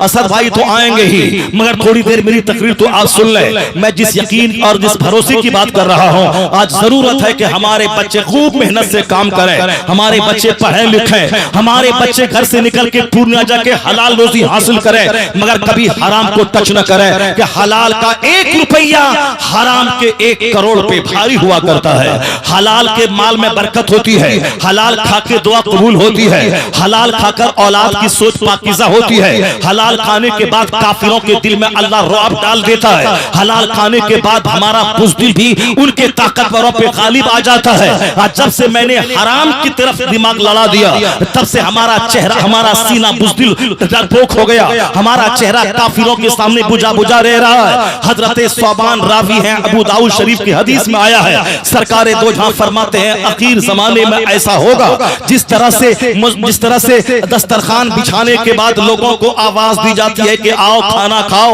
और लोग दस्तरखान पे टूट पड़ते हैं खाने के लिए, उसी तरह आखिर जमाने में दुनिया की सारी काफिर कौमें एक दूसरे को आवाज देंगी, आओ इन मुसलमानों को खा जाओ, इन मुसलमान को लुक़मे तर बना लो। सारी कौमें यहूदी, नसरानी, मजूसी, आतिश परस्त, मुशरिक, ये सारे कुफार एक थाली के चट्टे बटे हैं। नाम मजूसी है, नाम यहूदी है, नाम नसरानी है, नाम मुशरिक है, नाम जो भी रहे उसका, मगर ये सब एक ही थाली के चट्टे बटे हैं ये, और सारे कुफ्र एक मिल्लत पे आ जाते हैं जब इस्लाम मुखालिफ पॉलिसी की बात आती है। तो वरना मालूम है आपको, ये यहूद अमेरिका है नसरानी का मुल्क और इसराइल है यहूदी का मुल्क। ये नसरानी और ईसाई एक दूसरे को काफिर कहते हैं। कुरान शरीफ में आता है वकालतिल यहूदो लैसतिन नसारा अला शै, वकालतिन नसारा लैसतिल यहूदो अला शै। ये पहले पारे में सूरह बकरा में आया है। ये यहूदी कहते हैं कि नसारा कुछ नहीं है और नसरानी कहते हैं कि यहूदी कुछ नहीं है, यानी नसरानी यहूदी को काफिर कहते हैं और यहूदी नसरानी को काफिर कहते हैं। और जब मौका मिला था ईसाई को कई करोड़ लोगों को कत्ल कर दिया था। अभी आज से पहले कई साल first world war, second world war में हिटलर ने कई लाख यहूदियों को खदेड़ के मारा था। और ये यहूदी वो कौम है जो खदेड़ी गई है, ये खैबर से निकाला गया है। ये यहूदियों को हिटलर ने जर्मनी से निकाला है और अमेरिका ने यहूदियों को अमेरिका से निकाला है। जब दर बदर की ठोकरें यहूदी खाने लगा, ये सजा अल्लाह की तरफ से यहूदी को मिली है। क्यों? एक दिन में इन यहूदियों ने 45 नबी और 170 वलियों को कत्ल किया है। इन यहूदियों ने, यहूदी अल्लाह के नजदीक पहले पसंदीदा कौम थी। यहूदी पे अल्लाह मन और सलवा जो जन्नती ग़िज़ा है वो आसमान से नाजिल किया था। यहूदी 40 साल तक मैदान तीह में रहे और 40 साल तक अल्लाह मन और सलवा नाजिल किया। और एक छोटे से पत्थर पे जनाबे मूसा अलैहिस्सलाम ने अपनी लाठी मारी। वह 12 फैमिली से बिलोंग करते थे बनी इसराइल। 12 चश्मे उससे निकल पड़े और ये 12 फैमिली के लोग उस चश्मे से पानी पिए। 40 साल तक पानी पिया और मन और सलवा खाया। लेकिन जब अल्लाह ने नजात दी, उस मैदान से छुटकारा मिला, फिर नबियों को गाली देने लगा, फिर वह मुखालिफ हो गया। यानी 12 खुदा ने नेमतें की, इन लोगों को फिरौन को डुबा दिया। और ये बनी इसराइल इन यहूदियों को अल्लाह ने समंदर पार लेके जनाब मूसा अलैहिस्सलाम के साथ में ये बड़े बड़े इनामात अल्लाह ने किए हैं। लेकिन जब देखा कि अब ये कौम सुधरने वाली नहीं है, तो 12,000 यहूदियों को अल्लाह ने बंदर बना दिया और बहुत सारे यहूदियों को जलील कर दिया। और फिर क़यामत तक के लिए यहूदियों पे जिल्लत और मस्कनत तारी कर दी। ग़ुरिबत अलैहिमुज़ ज़िल्लतु वल मस्कना कुरान में आया है। यानी फाइनल, पहले तो बड़ी नेमतें अल्लाह ने की, लेकिन हर नेमतों की नाशुक्री इन यहूदियों ने किया। इसलिए अब फाइनल डिसीजन अल्लाह की तरफ से आ गया। अब यह क़यामत तक के लिए इन पर जिल्लत तारी की गई, इन पर मस्कनत तारी कर दी गई। ये हजार अरबों में खेले, इनकी हैसियत अंदर से गरीबों से बदतर होगी। ये इनका कोई मुल्क नहीं होगा। इसराइल नाम का कोई मुल्क यहूदी का नहीं है, वह मुल्क तो अमेरिका की कॉलोनी है। अमेरिका अभी अपना हाथ निकाल ले तो यहूदी तो ऐसे ही तापा तापा के मार दिए जाएंगे। इसकी तादाद 1 करोड़ भी नहीं है। और अरब ममालिक में 25 से ज्यादा ममालिक वहां हैं और 57 से ज्यादा ममालिक मुसलमानों के हैं। और 200 करोड़ की तादाद में मुस्तफा के गुलाम दुनिया में मौजूद है। सिर्फ एक पत्थर या 200 करोड़ मार दे इसराइल को तो इसराइल गुम हो जाएगा और वह मुल्क पहाड़ में तब्दील हो जाएगा। सारे यहूदी मारे जाएंगे। मगर वही दुनिया का माल, दुनिया की मोहब्बत ने सऊदी अरब के मोहम्मद बिन सलमान को हिजड़ा बना दिया है। अपनी कुर्सी खतरे में ना पड़े, कुर्सी हमसे ना छीने, अमेरिका हम पर बम न गिरा दे, इसलिए हिजड़ा समझता है मैं आज अमन से हूं। अगर आज इसराइल जलील नहीं हुआ तो कल उसके बम का वार तेरी तरफ होगा और तेरी कुर्सी भी नहीं बचेगी। ये शातिर कौम है जिसने सद्दाम हुसैन को फांसी के फंदे पे लटकाया और लीबिया के कर्नल कज़ाफी उसके जवान बेटों को मरवाया। वही यही शातिर कौम है। अरबों को एक साथ प्लेटफॉर्म पे आने नहीं देती है शातिर कौम। जिस दिन मुसलमान मुत्तहिद हो गए, इत्तेहाद इसमें आ गया, मुसलमान टूटे हैं। अभी गांव के नाम पे टूटे हैं, अंसारी जोलाहा के नाम पे टूटे हैं, शेख पठान सैयद के नाम पे टूटे हैं, बिहार यूपी के नाम पे टूटे हैं, और साहब गोरे और काले के नाम पे टूटे हैं, और कोसी नदी के इधर उधर के नाम पे टूटे हैं, गंगा के इस पार गंगा के उस पार के नाम पे टूटे हैं, लखनऊ से पश्चिम लखनऊ से पूरब इस नाम पे टूटे हैं, अरब और अजम के नाम पे टूटे हैं। और फिर हिंदुस्तान में ये साहब काले और गोरे के नाम पे टूटे हैं, या अजमी और अरबी के नाम पे टूटे हैं। जिस दिन मुसलमानों की मस्जिदों का नजारा प्रैक्टिकल लाइफ में आ जाए, जैसे हम जुमा के दिन नमाज पढ़ने गए, अंसारी भी वहां साथ है, मंसूरी भी साथ है, नदाब भी साथ है, जोलाहा भी साथ है। सैयद साहब अगर बैरिस्टर क्यों ना हो, अगर दाढ़ी नहीं है तो सैयद का हाथ चूमेंगे मगर वह मुसल्ले के नीचे रहेगा। अगर अंसारी का बच्चा दाढ़ी रख के आलिम बन के आया है, वह इमामत के मुसल्ले पे चला जाएगा और मुसल्ले इमामत पे अमाम बांध के वो इमामत करता है। यही तो है, हाथ चूमना और है, इमामत के मुसल्ले पे जाना और है। यहाँ ना दौलत देखी जाती है, ना रंग देखा जाता है, ना कबीला देखा जाता है। जो मुस्तफा का नाइब हो ये नियाबत देखी जाती है। नारे तकबीर, जबरदस्त तरीके से नारे रिसालत, मसलके आला हजरत, इश्क मोहब्बत, फैजान सरकार गौसे आजम हजरत अल्लामा मुफ्ती हम टूटे हैं। जो लोग अहले बैते अतहार का की दुहाई देकर इज्जत हासिल करना चाहते हैं, मैं कहता हूं क्यों आप इस तरह की बातें करते हो? तो अगर तू मुस्तफा का खून तेरे बदन में है तो तू ऐसे ही काबिल एहतराम है। दाढ़ी रहे न रहे मैं हाथ चूमूंगा, तू फांसी क्यों न रहे मगर नसब का सिलसिला मुनक़ता नहीं होता है। मैं तेरी पेशानी चूमूंगा तो पेशानी चूमना और है, हाथ चूमना और है, पांव चूमना और है। इमामत के मुसल्ले पे जाके नमाज पढ़ाना और है। वहां नमाज वही पढ़ाएगा जो मुत्तकी होगा, जो साहिब इल्म होगा। तो यहाँ इल्म देखा जाता है, यहाँ तकवा देखा जाता है, यहाँ नसब नहीं देखा जाता। तो हम टूटे हैं गांव के नाम पे, साहब बिरादरी के नाम पे, न जाने किस किस के नाम पे टूटे हैं। इसलिए इस्राइल का यहूदी जलील कौम ये हम पे बम बरसा रहा है। ये मुसलमान मुत्तहिद ना होंगे आपस में, ये लोग आपस मुत्तहिद ना होंगे, या टूटे टूटे लोग हैं, या बटे हुए लोग हैं, या टूटे हुए लोग हैं, या टुकड़े टुकड़े गैंग के लोग हैं। ये कहने का मतलब सिर्फ यही है, कभी अंसारी चोलाहे की बात मत करना, कभी गोरे काली की बात मत करना। ईमान देखना, किरदार देखना, कैरेक्टर देखना, इल्म देखना, अमल देखना।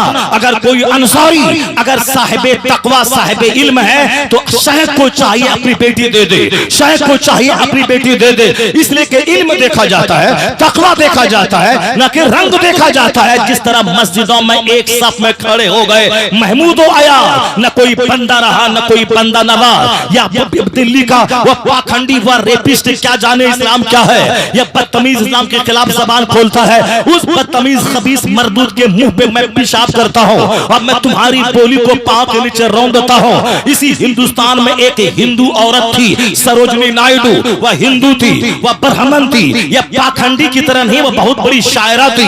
हिंदुस्तान के कॉलेजेस में उसकी किताबें चलती हैं। उसने क्या कहा, I have been struck over again and again to see this indivisible unity of Islam. When the azan is sounded, the worshippers are gathered, the peasant and the king side by side together.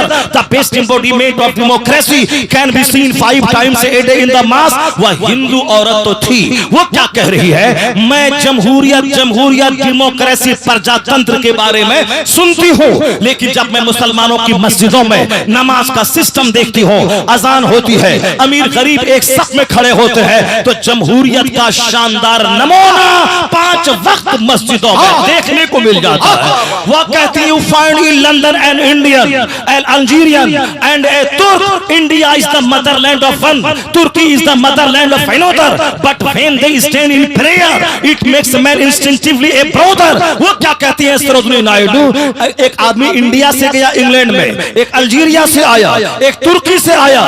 तुर्की मुल्क अलग है, India अलग है, जबान अलग है, काम अलग है, मगर जब नमाज के मुसल्ले पे ये सारे जमा होते हैं, ऐसा लगता है कि जबान और मुल्क की सारी दीवारें टूट गई हैं और आदम की औलाद आपस में भाई भाई के धागे में बंध गई है।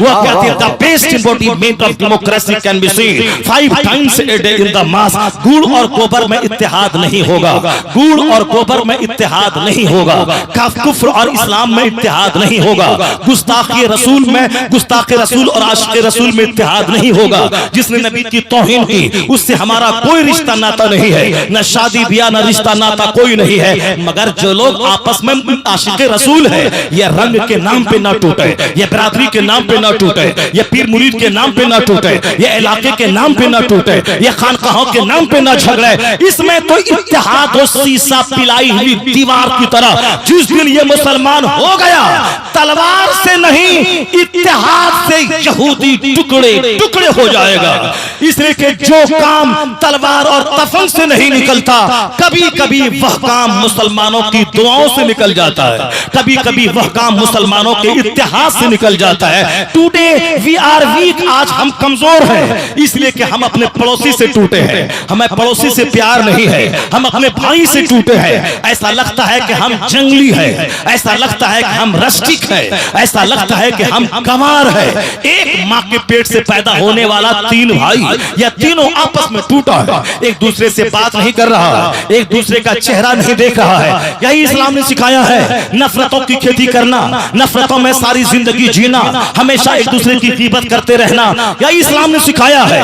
आज पूरी दुनिया के बारे में कौन सोचेगा, सुन्नियत के बारे में कौन सोचेगा, उम्मते मुस्लिमा के बारे में कौन सोचेगा, मुस्तफा के गुलाम के बारे में कौन सोचेगा। समझेगा जब तुम अपने माँ के पेट से पैदा होने वाले दो भाई आपस में मुत्तहिद नहीं हो तो 200 करोड़ की आबादी वाली उम्मत मुस्लिमा के इत्तेहाद के बारे में क्या सोचा जा सकता है। इस्लाम ने पैगाम दिया है कि तुम मोमिन नहीं बनोगे जब तुम जन्नत नहीं जाओगे जब तक कि मोमिन न बनो, और मोमिन नहीं बनोगे जब तक कि आपस में एक दूसरे से मोहब्बत न करो।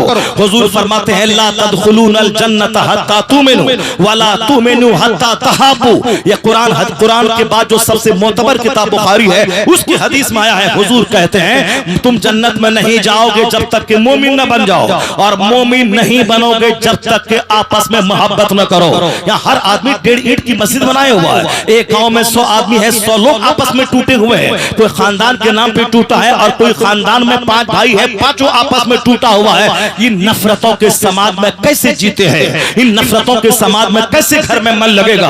कैसे अपनी बेटी की शादी में कर्जा लेके धूम धड़ाका करने के बाद खुशी हासिल होगी जबकि पड़ोसी आपसे नाराज है, लोग आपसे दुश्मनी कर रहे हैं? जब तक मोहब्बत न होगी उस वक्त तक कामिल मोमिन न बनेंगे। तो मोहब्बत पैदा होने के लिए अपना फॉर्मूला काम नहीं करता है कि साहब वो आएगा तब हम जाएंगे, नहीं। हुजूर ने कहा है कि अफशुस सलाम बैनकुम, आपस में सलाम को फैला दो। एक दिन में 50 बार सलाम करना पड़े, सलाम में पहल करो। शौहर बीवी को सलाम करे, बीवी शौहर को सलाम करे, औलाद माँ बाप को सलाम करे, माँ बाप को मौका मिले औलाद को सलाम करे, मालदार गरीब को सलाम करे, गरीब मालदार को सलाम करे। यानी सलाम को आम कर दे। सलाम से दिल की कुदूरत दूर होती है। सलाम करने के बाद चेहरे पे मुस्कुराहट आ जाती है। सलाम करने के बाद आपस की तनाव और कशीदगी दूर हो जाती है। आपस का तनाव कशीदगी दूर हो जाती है। सलाम में वो ताकत है। सलाम करके देखा सामने वाला मुस्कुरा के जवाब देता है। तो हुजूर ने कहा अफशुस सलाम बैनकुम, आपस में सलाम फैला दो।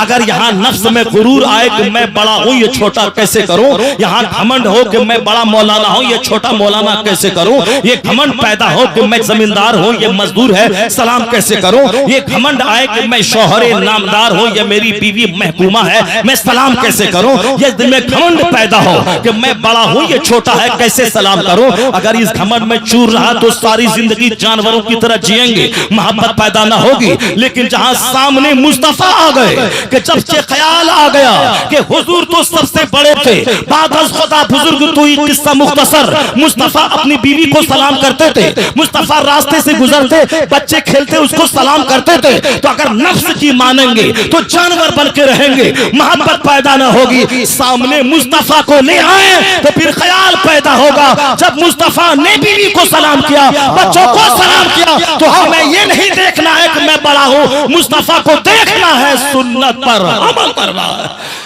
नफ्स आएगा तो समाज चलेगा, घमंड आएगा तो समाज आग के ढेर पे बैठा रहेगा। हुजूर बीच में आ गए तो मोहब्बत पैदा होगी, नफरत का जनाजा निकल जाएगा। अगर हुजूर बीच में आ गए, हुजूर के आने का मतलब है सब्र। सरकार की तालीमात में है सब्र, सरकार की तालीमात में है अखलाक में अपनी तरफ से पहल, सरकार की तालीमात में है गाली सुन के भी गाली का जवाब नहीं देना। अपने आपस में कुफार मुशरिकीन से अगर इस्लाम के नाम पे जंग हो, वहां तो बाल बच्चा मकान दुकान सब छोड़कर जज्बे जिहाद से लैस होकर शहादत का जुनून दिमाग में बिठा के आगे बढ़ना है। जिस तरह नमाज फर्ज है उसी तरह वक्त पे जिहाद फर्ज है, जैसे रोजा फर्ज है उसी तरह वक्त पे जिहाद फर्ज है, जैसे ज़कात फर्ज है उसी तरह जरूरतन जिहाद फर्ज है। ये जो हमने सुना इस्लाम की बुनियाद 4-5 चीजों पे है, तौहीद पे, नमाज पे, रोजे पे, हज पे, ज़कात पे, और छठी चीज है वो जिहाद। जिहाद के लिए ही नमाज तैयार करती है। यह नमाज़े पंजगाना, ये वक्त पंक्चुअलिटी का, वक्त की पाबंदी का पैगाम देती है। यह हज 40 लाख हुज्जाज कराम अभी है अरफात में, 2 घंटे के बाद है सारी फौज में मुजदलफा में, और फिर 2 घंटे के बाद सारी टुकड़ी है मिना में, फिर उसके बाद सारी टुकड़ी है मक्का में, फिर 2 घंटे के बाद वो सारी फौज मक्का से चल के रात बसर कर रही है मिना की वादी में। यह मुजदलफा से मुजदलफा, मुजदलफा से मिना, मिना से मक्का, फिर मक्का से मिना। ये क्या चीज है? ट्रेनिंग है। 40 लाख की फौज अभी यहाँ कैंप करी है। उस थोड़ी देर के बाद वहां ताकि यह जिहाद के लिए तैयार करता है। यह हज घर मकान बाल बच्चे छोड़कर कफन पहना के यह हज हमें जिहाद के लिए तैयार करता है, ताकि बुराई के खिलाफ जबान खोलो, बुराई के खिलाफ ताकत का इस्तेमाल करो। जब समाज में जुल्म फैल जाए और मैं एक कोने में बैठा रहूं तो जुल्म सारे घरों को जला के राख कर देगा। उस जुल्म को मिटाने के लिए सामने आना होगा। कुछ लोग होते हैं जो लात का भूत बात से नहीं मानता है, जिस तरह इस्राइल लात का भूत है, और जब तक उसको हमास का डंडा नहीं पड़ेगा ये जालिम नहीं मानेगा। 70 साल से तंग कर रहा था और अरब के हिजड़े उसके साथ सफारती ताल्लुकात कायम कर रहे थे, तो हमास के चंद लड़ाकों ने बता दिया कि हम तुझे ताल्लुकात कायम करने नहीं देंगे। मुस्तफा की वो हदीस है कि एक करो हमेशा जिहाद करता रहेगा यहाँ तक कि उसका आखिरी दस्ता दज्जाल के साथ जिहाद करेगा। जब दज्जाल को लूट के मकाम पे मारा जाएगा, इमाम मेहदी नाजिल होंगे, हजरत ईसा अलैहिस्सलाम आसमान से जमीन पर आएंगे, फिर रूए जमीन पर हर जगह पे इस्लाम होगा। यहाँ तक कि यहूदी जब भागेगा एक दरख्त की आड़ में छुपेगा ताकि मुसलमान हमको ना देखे। हदीस में आया है यकूलु शजर, ये दरख्त कहेगा ए अब्दुल्ला यहूदी वराई, यहूदी मेरे पीछे छुपा है आजा। बुखारी हदीस पाक में आया है मुस्तफा सच्चे, हदीस सच्ची, कुरान सच्चा, इस्लाम सच्चा, इसलिए मुस्तफा की सच्ची बात जाहिर होकर रहेगी। जिस दिन मैंने तौबा किया, जिस दिन मैंने आपस में मोहब्बत की, जिस दिन मुसलमान शीशा पिलाई हुई दीवार बन गया, उस दिन ये नजारा मिलेगा कि यहूदी खदेड़ के मारा जाएगा, जनाब ईसा जाहिर होंगे, फिर यहूद दज्जाल मारा जाएगा, इमाम मेहदी आएंगे, यहूदी भागेगा। कहां से? इस्राइल से भागेगा। कोई दरख्त के पीछे छुपेगा, कोई पहाड़ के नीचे छुपेगा, तो शजर बोलेगा यहूदी यहाँ है। मुस्लिम मुजाहिद जाएगा, या तो उसे मारेगा या वो कलमा पढ़ के मुसलमान बनेगा। यहाँ तक कि पहाड़ के नीचे पत्थर की आड़ में कोई छुपा होगा, तो आया है हदीस में यकुलुल हजर, ये पत्थर बोलेगा यहूदी यो वराई, ये यहूदी मेरे पीछे है। ए मुस्लिम ए अब्दुल्ला आओ इसे काट दे, या तो वह कलमा पढ़ेगा या यहूदी ज़बह किया जाएगा। एक यहूदी दुनिया में नहीं बचेगा, या सिर्फ मुसलमान रहेगा, सिर्फ मसलक अहले सुन्नत रहेगा, पूरी दुनिया में इस्लाम का झंडा लहराएगा। इस्राइल नाम का मुल्क नहीं रहेगा, फिलिस्तीन ही का डंका सारी दुनिया में बजेगा।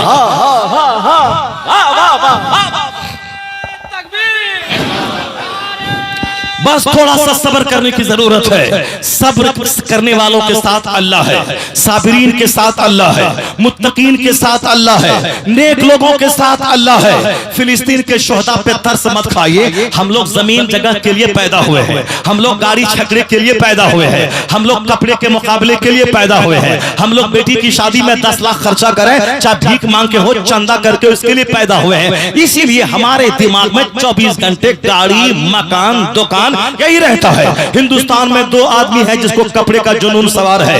एक हमारे प्रधानमंत्री मोदी जी है जिनको कपड़ा पहनने का जुनून है। हम लोग 1-1 लाख में 50-50 हजार रुपए नजराने लोग देते हैं और कहते हैं तुमने जो दीन सिखाया है, तुमने जो कुरान बताया है, उसका बदला ये 50,000 नहीं है। मैं तुझे सोने पे भी तौल दूं तो भी दीन की बातों की कीमत नहीं हो सकती है। हमने जो तू कुछ दिया है, यह हदिया है, यह तोहफा है, यह नजराना है। पाखाने का कीड़ा पाखाना चाट के जिंदा रहता है, और गुलाब का भौरा गुलाब चूस के जिंदा रहता है। अच्छे लोग अच्छा ख्याल लाते हैं और गंदे लोग सिर्फ माल और कपड़ा और घर देखते रहते हैं। हिंदुस्तान में हमारे प्रधानमंत्री जी है, उसकी सदरी देखे साहब, एक दर्जन है कि 1000 सदरी उसके पास है।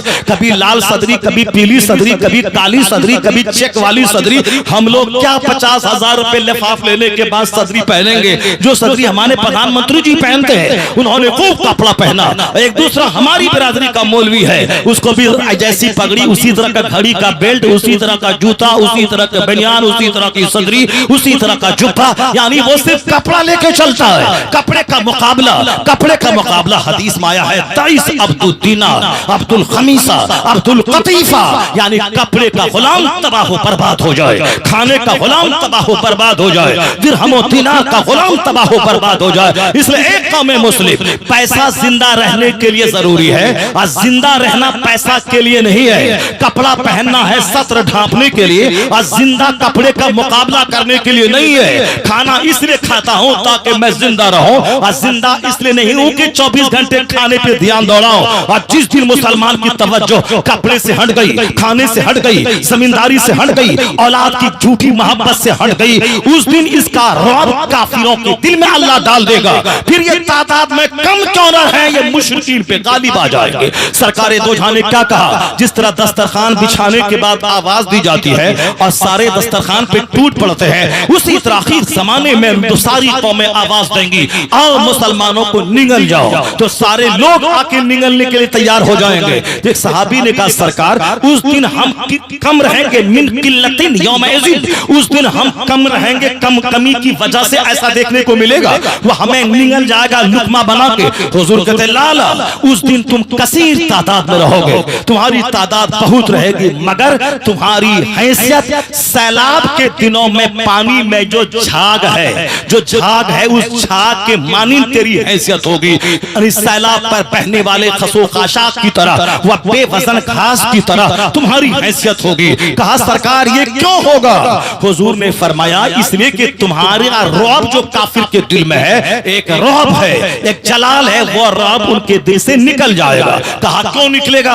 हुजूर कहते हैं इसलिए कि तेरे दिल में वहन डाल दिया जाएगा। पूछा मल वहन या रसूल अल्लाह, ये वहन क्या चीज है? हजरत सौबान रावी हैं, अबू दाऊद की हदीस है, किताबुल मलाहिम शरीफ की हदीस है। कहते हैं सरकार इसलिए कि हुब्बु दुनिया कराहियतुल मौत, दुनिया की मोहब्बत और मौत से नफरत, कि अभी नहीं मरे, अभी बच्चा छोटा है, अभी नहीं मरे, घर इनकम्प्लीट है, अभी नहीं मरे, अभी बेटी की शादी नहीं हुई है, अभी नहीं मरे, बेटी का बेटा मैं नहीं देखा है, अभी नहीं मरूं, अभी मैं पोता पोती को नहीं देखा हूं, ज्यादा जिंदा रहने की ललक और ख्वाहिश, इसी वजह से काफिर के दिल से तेरा रौब खत्म हो जाएगा।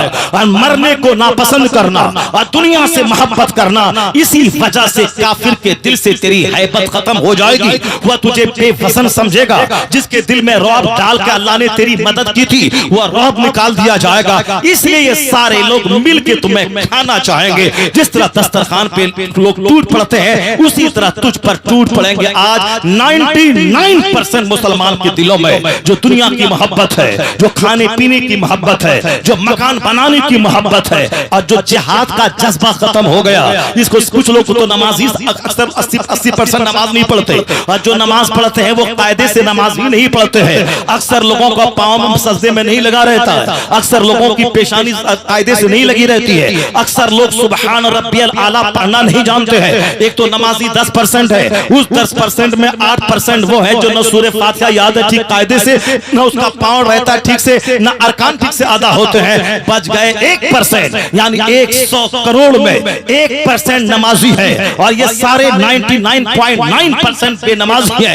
कुछ लोग पढ़ने के बाद भी बेनमाजी ही है। 70 साल से नमाज पढ़ने के बावजूद मैंने अभी 10 दिन पहले एक मौलवी को देखा, जब मेरे आगे वो नमाज पढ़ रहा था, मैंने देखा उनके 10 पांव की सिर्फ एक अंगुली जमीन से लगी थी, बाकी उसकी 9 अंगुलियां वो सारी की सारी जमीन से उठी हुई थी। मैं तो सर पकड़ के बैठ गया। ये हाफिज कुरान है, ये आज 10 साल 20 साल से तरावी सुना रहा है, और फिर इनके नमाज पढ़ने का तरीका देखें। ये तो हमारे सुन्नी समाज का बच्चा जानता है कि 10 अंगुली का पेट जमीन से लगा रहना चाहिए, एक का पेट लगा रहना फर्ज है, और 3 का लगा रहना वाजिब है, और 10 अंगुली का पेट हालत सजदा में जमीन से लगा रहना ये सुन्नत है। 10 अंगुली का पेट का, नाखून का नहीं। मैंने जब उसको देखा दंग रह गया। ये टोपी पहना है, पंजाबी कुर्ता पहना है, इसका मतलब है कि इस्लाम नहीं जानता है, ये बहारे शरीयत नहीं पढ़ता है, ये कानून शरीयत नहीं पढ़ता है, ये अपने से अपने बड़ों को नहीं देखा है, यह सिर्फ तरावी सुनाता है कुरान रट के ताकि तो पैसा कमा ले, वरना जन्नत जाने के लिए पढ़ता तो नमाज दुरुस्त करता, कयाम दुरुस्त करता, सजदा दुरुस्त करता, हालत रुकू में कैसे वो दुरुस्त करता। मौलवी वो है जो सिर्फ दूसरों को सिखाने के लिए ना पढ़े, बल्कि अपने आप को जहन्नम से बचाने के लिए मुताला करता रहे।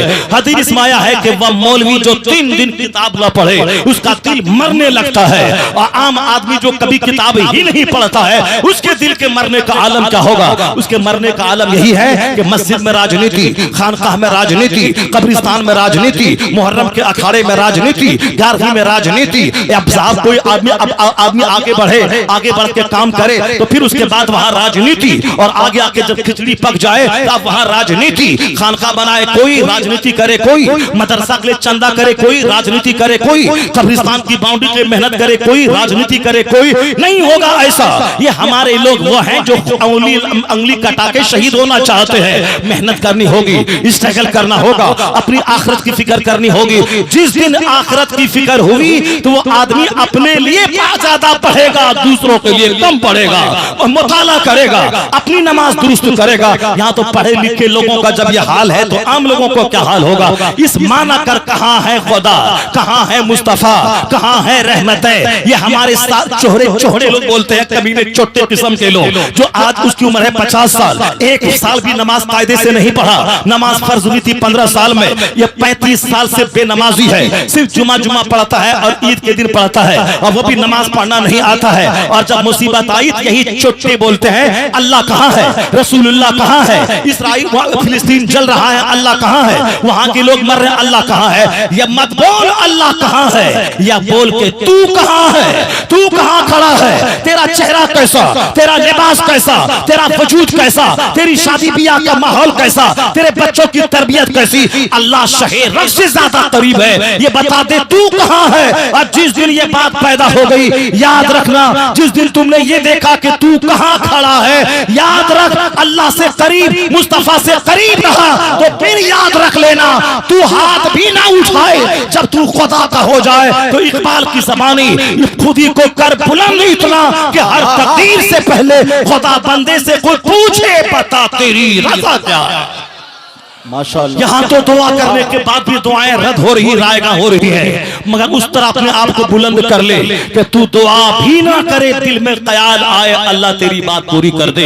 सिर्फ दिल में ख्याल आए, जैसे मुस्तफा का ख्याल आया, फौरी किबला बदल दिया, सरकारे दो जहां के दिल में बात आई। और अभी भी मदीने पाक की खूबी है, वहां दिल में इधर ख्याल आता है, उधर दुआ कबूल हो जाती है। आज भी मदीने पाक की जमीन की खुसूसियत है, वहां दुआएं बहुत ज्यादा कबूल होती है। मत बोल के अल्लाह कहा, अल्लाह तो एक सेकंड में दुनिया को तबाह कर देगा। अभी तो रात के वक्त में जलजला आया था, पिछली गुज़िश्ता रात में 11:35 पर दिल्ली हिलने लगी, और नेपाल में करीब 200 से ज्यादा लोग मर गए, वहां बहुत सारे घर गिर गए, वह घर मलबे में तब्दील हो गया, उसी घर में लोग दब गए, और क्रेन से उसकी लाशों को निकाला जा रहा है। हमको पता तक नहीं चला, मगर हजारों लोग मलबे में दब गए, जमीन हिली, और गाहे अभी 2-4 महीने से देख रहा हूँ, वक्फे से बिहार भी हिल रहा है, दिल्ली भी हिल रही है, कानपुर भी हिल रहा है, नेपाल भी हिल रहा है। एक जोरदार झटका आया तो सारा शहर उसी तरह जमीन में दफन हो जाएगा, जिस तरह उस्मानाबाद और लातूर का कई गांव जमीन में दफन हो गया था। अभी अफगानिस्तान में जलजला आया है 20 दिन पहले, गांव का गांव जमीन में धंस गया। अभी 2-4 महीने पहले तुर्की में जलजला आया। अल्लाह के पास ताकत है, अल्लाह एक सेकंड में दुनिया को दफन कर सकता है, मगर अल्लाह ताला ही मस्जिद अक्सा को बचा लेगा, और उस पर हमला हो तो अल्लाह फरिश्ता को भेज के बचा लेगा। तो हम क्या करेंगे, हम शराब पिएंगे, हम ताड़ी पिएंगे, हम रात भर व्हाट्सएप चलाएंगे, हम जुआ खेलेंगे, हम मस्तियां करेंगे, हम दूसरों की बहू बेटी को ताक झांक करेंगे, और हमारी माँ बेटियां बन सच धज कर वह गली में निकल के जवानों की निगाहों को खराब करेंगी, और यह तवाइफ का रोल अदा करेंगी। यानी मस्जिद से जब मुसीबत आए तो अल्लाह बचा ले, फिर हम क्या करेंगे, झाल बजाएंगे, और हम अपने बाल बच्चों की मोहब्बत में तबाह हो बर्बाद होके गुनाह कबीरा करते रहेंगे। अल्लाह चाहेगा तो एक सेकंड में सारे काफिरों को जमीन में धंसा देगा, मगर अल्लाह ये नहीं चाहता है। अल्लाह ये चाहता है कि तुम जो कहता है कि मैं मुसलमान हूँ, मैं किबले अव्वल को बचाना चाहता हूँ, मैं देखूं कि तेरे पास हिम्मत कैसी है, तेरे पास हौसला कैसा है। तू कहता है कि मैं मुस्लिम हूँ, तू उसके बदले में कुर्बानी क्या देना चाहता है। तू कुर्बानी यहाँ दे दे, तू शहीद यहाँ हो जा, मैं खरबों साल की जन्नत वहां दे दूंगा, और यहाँ सल्तनत तुझे दे दूंगा। अल्लाह हमारी आजमाइश करता है, ये हमारी आजमाइश है, हमें आजमाइश और ट्रायल में अल्लाह डालता है कि तुम देखो क्या करते हो। हमारे जुमूद को तोड़ने के लिए, हमारे इंजमात को तोड़ने के लिए, हमारी सुस्ती और गफलत को तोड़ने के लिए अल्लाह तबारक व तआला जालिम हाकिम को हमारी गर्दनों पे मुसल्लत करता है। और जिस दिन मुसलमान सच्ची तौबा करके बेदार होता है, अल्लाह रब्बुल इज्जत को क्या क्या लगता है, तू मोहम्मदी बन जा, हम जन्नत वहां देंगे, दुनिया की सल्तनत यहाँ तुझको दे देंगे। अल्लाह चाहता है कि मैं बादशाह तुझे दे दूं, और अल्लाह ने वादा सच्चा करके दिखलाया है। मक्का के लोग जो बकरियां चराते थे वो ईरान के हाकिम कैसे बन गए। मक्का के जो लोग घर को अपने कांधे पे लेके चलते थे, खाना बदोश, या खाना मैंने घर, दोष मैंने कांधा, खाना बदोश जो अपना घर कांधे पे लेके चले उसी को कहते हैं खाना बदोश। वो खाना बदोश थे, अपना घर कांधे पे लिया, चले अगली मंजिल पे, वहां रुका और तंबू तंबू गाड़ा, तिरपाल खींचा, घर बन गया। सुबह हुई, घर को कांधे पे लिया, आगे चला। यह वह लोग थे जिनके पास ज्यादा तमन्नाएं नहीं थी, घर मकान बनाने की आरज़ुएं नहीं थी, वो घर को कांधे पे लेके चलते थे। उन खाना बदोशों को अल्लाह ने रूम का हाकिम बना दिया। रूम का हाकिम कैसे बनाया, वह लोग कश्ती पे सवार होकर रूम में दाखिल हुए और कहा कि अब या तो यहाँ मेरी कब्र बनेगी, या फिर चूंकि दोबारा वापस नहीं जाएंगे, कश्ती में आग लगा दी और कहा, ए मुजाहिदो, देख ले समंदर में कश्ती में आग लग गई, अब तू दोबारा यहाँ से लौट के अरब नहीं जाएगा। अब एक ही काम है, या तो यहाँ बहादुरी से लड़के इस जमीन पे कब्जा करके यहाँ इस्लाम की अजमत का झंडा लहराना है, या फिर यहीं लड़ते हुए शहीद हो जाना है। तीसरा कोई ऑप्शन नहीं, या तो शहादत या ईश्वर कुशाई, यानी या तो शहादत या फिर हुकूमत करना। ये बताएं, कश्ती में आग लगी, घर जाने का ख्याल खत्म हो गया, या तो कब्र बनेगी या हुकूमत बनेगी। जब जज्बे से लड़ा तो अल्लाह ने 1000 साल तक के लिए पूरा रूम मुसलमानों को अता फरमा दिया। हिम्मत चाहिए, हौसला चाहिए। हिम्मत हौसला नमाज से मिलती है, रोजे से मिलता है, हज से मिलता है, ज़कात से मिलता है। तो ज़कात, नमाज, रोजा, हज और ज़कात जिहाद के लिए तैयार करते हैं। यह 5 वक्त घर जाना, मस्जिद आना, घर जाना, मस्जिद जाना, इशा में जाना, फजर में दौड़ के आना, 8 घंटे दुकान, फिर जोहर में आना, फिर 3 घंटे दुकान, फिर असर में आना, फिर 2 घंटे दुकान, फिर मगरिब में आना, फिर 2 घंटे घर में, फिर इशा में आना। ये बार बार 5 टाइम मस्जिद जाना, या स्ट्रगल, जद्दोजहद, हिम्मत, हौसला, मशीनी जिंदगी, वक्त की पाबंदी का पैगाम देती है नमाज। ये 30 दिन तक महीने में पूरा 12 से 15 घंटे तक भूखा रहना, या स्ट्रगल, जद्दोजहद, नफ्स को मारना, बदन में रूहानी ताकत पैदा करना ताकि हम जिहाद करें। जिहाद का मतलब जुल्म मिटाए, जिहाद का मतलब कुफ्र मिटाए, जिहाद का मतलब पापी मेरे घर में घुस जाए, मेरी बहन बेटी की आबरू लूटे और हम बोले नहीं नहीं, इस्लाम अमन का पैगाम देता है, इस्लाम अमन का पैगाम देता है, नहीं लड़ना चाहिए। सारी दुनिया उसे हिजड़ा कहेगी, बुज़दिल कहेगी कि बहन की आबरू लूटती रही और ये बोला अपनी तरफ से हमला नहीं करना चाहिए, मरना नहीं चाहिए। उस बुज़दिल की सोच पे लानत है। अगर कोई मेरे घर में घुसा, मेरी माँ का हाथ पकड़ना चाहा, मैंने उसका टेना तोड़ दिया, मैंने उसके पांव काट दिए, लोग नहीं बोलेंगे ये जालिम है, लोग कहेंगे ये जाबाज है, ये बहादुर है जो अपनी माँ की इज्जत बचाने के लिए जालिमों का टेना तोड़ दिया।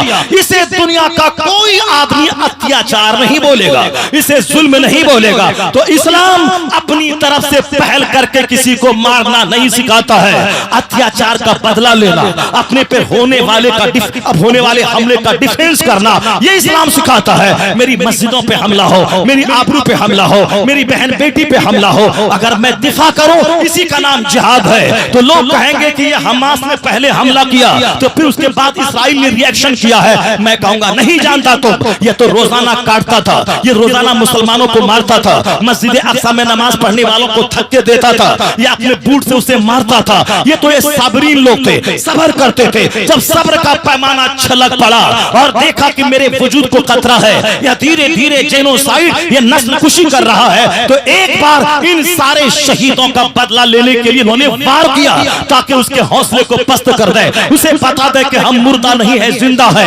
हमारा जज्बे जिहाद नहीं मरा है, या जुल्म नहीं है। हिंदुस्तान पर अंग्रेजों का कब्जा था, अंग्रेजों को भगाने के लिए लाखों लोग यहाँ मारे गए, वो आतंकवादी नहीं थे। जो हिंदुस्तान के कमीने रजील किस्म के आदमी जो हमास के मुजाहिदीन को कहते हैं आतंकवादी है, उन कुत्तों से मैं कहता हूँ, हिंदुस्तान पे अंग्रेजों का कब्जा था, उसको खदेड़ने के लिए गांधी सामने आए, राजेंद्र प्रसाद सामने आए, वल्लभ भाई पटेल सामने आए, हमारे हिंदुस्तान के मुहिब्बे वतन सामने आए, वो लोग कटे भी, वो लोग मरे भी देश के खातिर। तब अंग्रेज भागा, हिंदुस्तान आजाद हुआ। क्या वो आतंकवादी था? नहीं, वो अपने देश के लिए लड़ने वाले उसे योद्धा कहते हैं। उसी तरह ये कुत्ते 70 साल से इस्राइल वाले फिलिस्तीन की जमीन को हड़प के रखा है, दूसरों की जमीन पे कब्जा कर लिया है और दिन रात उन अरब की बहू बेटी को मार रहा है, और ये अपने जमीन की आजादी के लिए, मस्जिद अक्सा की आजादी के लिए। अगर ये जिहाद कर रहा है, ये आतंक है, ये आतंक नहीं है, ये जिहाद है और ये सच्चाई रंग लाएगी। और अभी सारी दुनिया चुप हो गई जो कहती थी कल खत्म होने वाला है। 1 महीना हो गए, इन यहूदियों की नाक में दम हो गया। अब पता चला कि उसका सिपाही कहता है हमने आसमान से भूत को उतरते हुए देखा है, आसमान से भूत उतरा है, वो हम पर हमला किया है और हम जख्मी हुए हैं। वह भूत नहीं है, वो आसमान से फरिश्ता आता है जो हर मौके से आता है। मुसलमान का यकीन जिंदा हो तो जहां हिम्मतें दम तोड़ जाए, फरिश्ता हौसला बढ़ाने जमीन पे आ जाता है। इस्तकबाल इस्तकबाल बद्र पैदा कर, नारे रिसालत, तशरीफ रखें, बैठे फज़ाए बद्र पैदा कर, फरिश्ते तेरी नुसरत को उतर सकते जमीन पर हैं कतार अंदर कतार अभी। तो नमाज जिहाद के लिए तैयार करती है, इसलिए बुज़दिली नहीं, जिहाद जुल्म नहीं है, जिहाद आतंक नहीं है। अपनी इज्जत को बचाने के लिए जज्बे जिहाद जरूरी है, अपने माँ बहन बेटी की आबरू बचाने के लिए जज्बे जिहाद जरूरी है। और ये जिहाद के लिए तैयार करता है रोजा, ये तैयार करता है हज, ये तैयार करती है ज़कात, ये तैयार करती है नमाज, अमरे बिल मारूफ करना, ये हमें जिहाद के लिए तैयार करता है। तो हम मुजाहिद ही पैदा हुए हैं, इसलिए उन शुहदा की मौत पे तरस मत खाना। हर पैदा होने वाले को तो मर ही जाना है।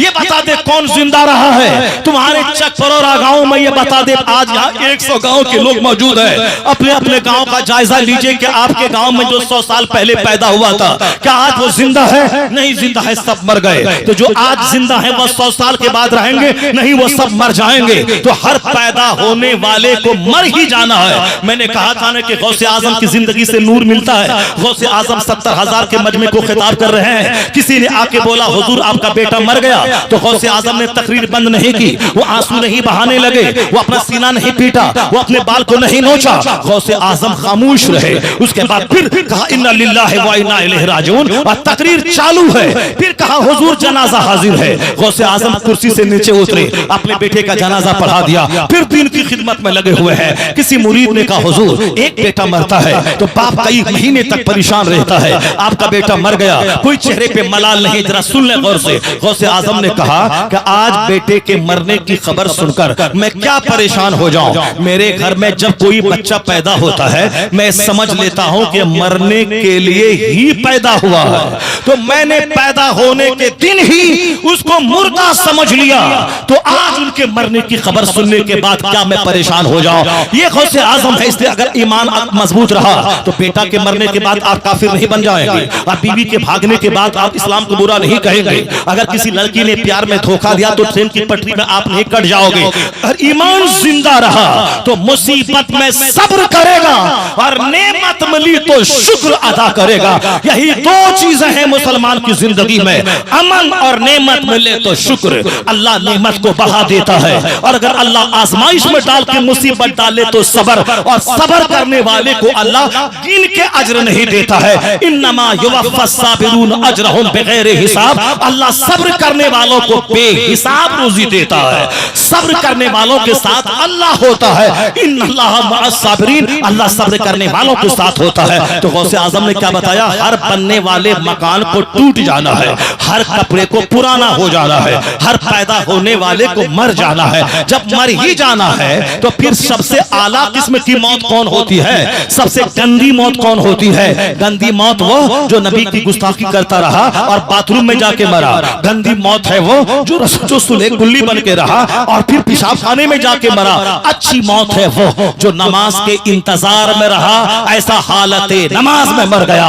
वो ताजु शरीयत जो 4 साल की उम्र से नमाज पढ़ते थे, और जुमा का दिन जो जिंदगी का आखिरी दिन था, ये उलमा कहते हैं जो नमाज के इंतजार में रहता है वो हालत नमाज में रहता है। असर की नमाज अदा की, मगरिब के इंतजार में है, गोया हालत नमाज में है। उधर अजान हुई, इधर चेहरे पे नूर चमका, इसमें जलालत का विर्द जारी हुआ, रूह कब से अंसुरी से परवाज कर गई। ये आला किस्म की मौत है। हालत सजदा में मर जाना, नमाज के इंतजार में मर जाना, कुरान पाक पढ़ते पढ़ते मर जाना, वह बुरी मौत है। वह कुफ्र के आलम में मर जाना, तारीख की भट्टी में मर जाना, शराब की भट्टी में मर जाना, तवाइफ के कोठे पे मर जाना, बाल बच्चों की बेजा लाड प्यार में नमाज रोजा छोड़कर उसके लिए 2 पैसा कमाने में मर जाना, यानी लड़ाई झगड़ा करते हुए मर जाना, ये बुरी मौत है।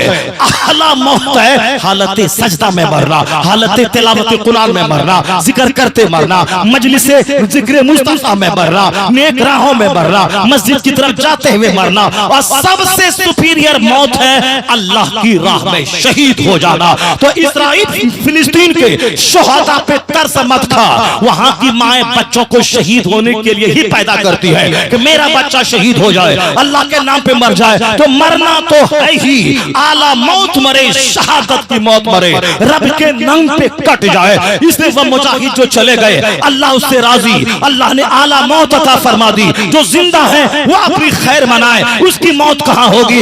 इसलिए फिलिस्तीन के शोहदा तो आला मौत मरे, अब यहूदी खैर मनाए। वो कैसे मरेंगे, वह किस मिसाइल में कट के मरेंगे, वह साहब किस तलवार की जद में आके मरेंगे, और किस मुजाहिदीन के तमाचे से मरेंगे, और किस पाखाने रूम में मरेंगे, किस तलवार चाट चाट के मरेंगे। यहूदी सल्तनत करने के बाद भी जहन्नमी है, और मुसलमान शहादत पा जाए मलबे में तब के मरे। यहाँ शहादत की मौत, मरने के बाद जन्नत में मुस्तफा का पड़ोस मिल जाएगा। यही वह सोच है जिससे मुसलमान नर्वस नहीं होता है। यही वो आला फिक्र है जो मुसलमानों को वजूद को जिंदगी देती है। इसलिए कभी भी दुनिया से मोहब्बत नहीं, आखिरत से मोहब्बत, मौत से मोहब्बत, यही पैगाम गौसे आजम की जिंदगी से मिलता है।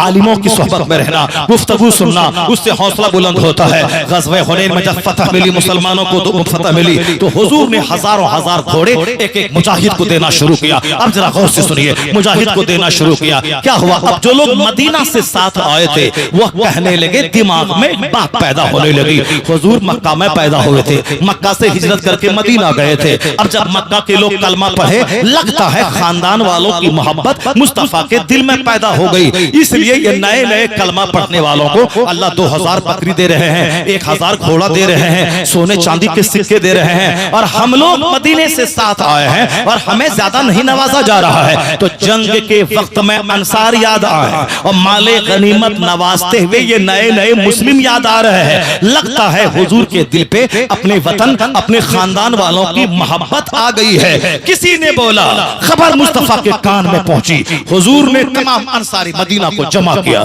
और कहा, ए अंसारी मदीना, मैंने सुना है कि तुम लोगों ने ऐसा ऐसा कहा है, तुम्हारी जबान में इस तरह के जुमले आए हैं। उनके बूढ़े बुजुर्गों ने कहा कि हुजूर ऐसे जुमले हमारे नौजवान कुछ बोले होंगे, सरकार उन नौजवानों की बोली की फिक्र न करें, वह नौजवान लोग बोले होंगे, हमारे लड़के नौनिहाल लड़के बोले होंगे, हम लोगों ने ऐसा नहीं कुछ कहा है, सरकार बच्चों की बात पे कान न धरे। उन लोगों ने माजरत पेश की, मगर हुजूर ने क्या कहा, सरकार का एक जुमला चेहरे का रंग बदल दिया, उनके जीने का अंदाज, पैटर्न बदल दिया। इसलिए गुफ्तगू को हकीर मत समझ, जिंदगी बदल जाती है, सोच का साविया बदल जाता है। ये लोग क्या बोला कि जंग के वक्त में हम याद आते हैं और माल नवाजने के टाइम में नए नए मुसलमान याद आ गए हैं। तो हुजूर के कानों में जब आवाज आई, सरकार ने अंसारे मदीना को जमा किया। यही तरीका था, जब भी सरकार कुछ कहना चाहते जमा करते और छोटी सी मुख्तसर सी गुफ्तगू फरमाते। हुजूर ने कहा, ए अंसारी मदीना, मैंने सुना है कि तुम लोगों ने ऐसा ऐसा कहा है, सुनो मेरी बात। यह लोग ताजा ताजा नए नए इस्लाम में दाखिल हुए हैं और इस जंग में बेशुमार माल बतौर गनीमत की मिला है। तो मैंने चाहा कि इनके दिल को नर्म करने के लिए, इनके दिल को खुशी देने के लिए मैं बकरियां और घोड़े दे दूं, ताकि उनको लगे कि मैं जो इस्लाम कबूल किया है, जन्नत तो वहां मिलेगी और दुनिया का माल अभी अभी मुझको मिल गया। यह है इस्लाम लाने का फायदा, यह है इस्लाम लाने का इनाम। तो उनका दिल इस्लाम में जम जाएगा। इसलिए मैंने इन नए नए कलमा पढ़ने वालों को नवाजा है। और सुनो ए अंसारे मदीना, ये मक्का के कलमा पढ़ने वाले जब घर लौटेंगे, उनके साथ बकरी होगी, उनके साथ घोड़ा होगा, उनके साथ ऊंट होंगे, उनके साथ सोने चांदी के सिक्के होंगे। और ए अंसारे मदीना, तू जब यहां से लौट के मदीना जाएगा तो तेरे साथ घोड़े ना हो, तेरे साथ तेरा पैगंबर होगा, तेरे साथ तेरा नबी होगा। इतना सुनना था कि मदीने के अंसार ठाड़े मार मार के रोने लगे, उनके आंसुओं से दाढ़ी भीग गई। वो कहने लगे, हम राजी हैं मुस्तफा से, हम राजी हैं खुदा से, हम राजी हैं इस्लाम से, हमें नहीं चाहिए घोड़ा बकरी, मुझे तो मुस्तफा चाहिए।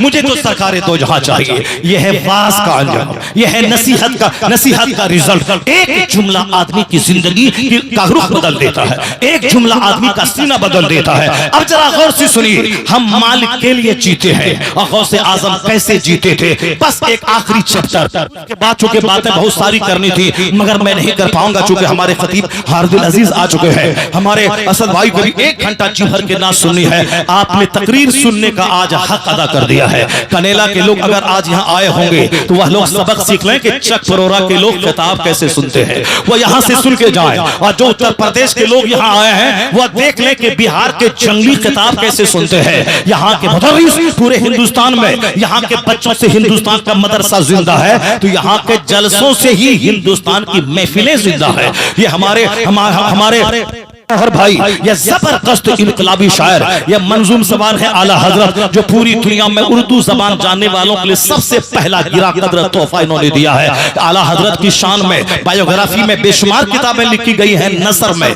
मगर नज्म में आला हजरत की पूरी बायोग्राफी पहला शख्स है यह बिहारी जिसने सवान है आला हजरत को मंजूम शक्ल में तरतीब देके बिहार के पढ़े लिखों का कर्ज अदा कर दिया है। इसकी इज्जत करना, इनको सराहना, इनको प्रमोट करना और इनकी किताबों को हाईलाइट करना, अपने घर ले जाना, ये तमाम बिहारियों की जिम्मेदारी है। ये और बात है कि सारे रज़वी और सारे सुन्नियों के लिए उन्होंने जबरदस्त काम किया है, मगर चूंकि नफरत में अपने घर वालों का साथ नहीं देना चाहिए, मगर अच्छाई में अपने लोगों, अपने वतन के लोगों की मोहब्बत, ये तासुब नहीं है, ये मोहब्बत है वतन की मिट्टी से मोहब्बत, इलाके की मिट्टी से मोहब्बत। अगर हमारे लोग जुल्म करें तो जुल्म का साथ देना ये तासुब है, और ये गलत चीज है कि हमारे भाई जुल्म करें हम उनका साथ देते रहे, ये इस्लाम में मज़मूम है। मगर हमारा भाई अच्छा काम करे, उससे खुशी जाहिर करना, उसको प्रमोट करना, ये हमारी खुशी का जरिया होता है, ये अच्छा काम है। हमारा घर, हमारा खानदान, हमारा गांव उस गांव से बेहतर है। यहाँ 5 IAS हैं, यहाँ 10 टीचर हैं, यहाँ 10 दारोगा हैं। अब पूरे चकपुरा बनभाग में यहाँ रेंज वाले तो बहुत मिलेंगे, मगर कोई दारोगा नहीं मिलेगा, कोई IAS ऑफिसर नहीं मिलेगा, कोई ब्लॉक डेवलपमेंट ऑफिसर नहीं मिलेगा। हमारे पास इश्कबाज तो मिल जाएंगे, छोकरीबाज तो मिल जाएंगे। पढ़ने कोटा गया, छोकरी लेके आ गया, पढ़ने बेंगलोर गया, छोकरी लेके आ गया, पढ़ने पूर्णिया गया, वहां इश्कबाजी करके आ गया। तो इश्कबाज DM नहीं बनता है, इश्कबाज 18 घंटे नहीं पढ़ पाता है, वो तो चेहरा देखा और सारा फ्यूचर उसका तबाह बर्बाद हो जाता है। जो 18 घंटे किताब देखता है, जो माँ बाप की आबरू का ख्याल रखता है, जो गली कुचों में न घूमकर वह सिर्फ स्कूल, क्लासरूम, हॉस्टल और किताब को निगाहों के सामने रखता है, वह लाखों में मुमताज हो जाता है। ताजुल शरिया अख्तर रजा का अजहरी, वह पढ़ने मिस्र गए थे, न दरियाए नील नहीं देखा, वह कोहे तूर नहीं देखा, सिर्फ क्लासरूम और हॉस्टल और मस्जिद, बस। फिर 3 साल में जब दरियाए नील नहीं देखा बाजू में, कोहे तूर नहीं देखा, तब लाखों बच्चों में मकामी इम्तियाज हासिल कर लिया। इसलिए मैं अपने बच्चों से कहता हूँ, इश्कबाज मत बन DM बन, इश्कबाज मत बन बल्कि दारोगा बन, इश्कबाज मत बन साइंटिस्ट बन,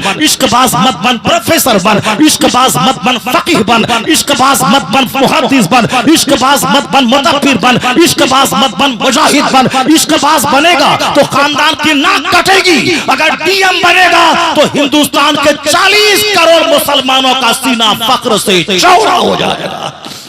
ऐसा काम कर जिससे 40 करोड़ मुसलमानों का हौसला बुलंद हो जाए। बस जरा देखें कि गौसे पाक कैसे जीते थे।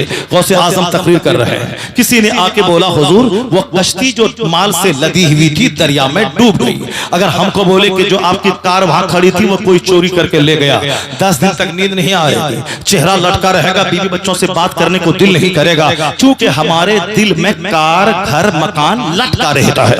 मगर गौसे आजम से कहा हुजूर ये करोड़ों का माल जो कश्ती में था डूब गया।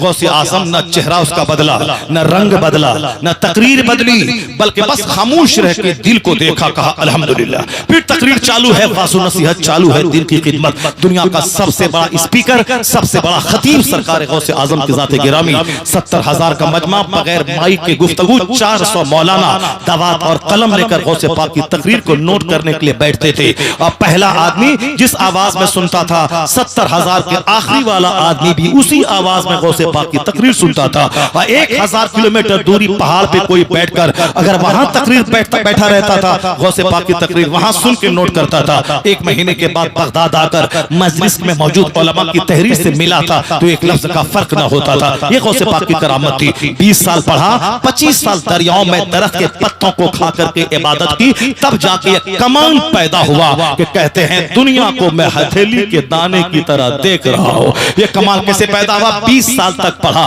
रात रात भर चिराग में आंख को जलाया।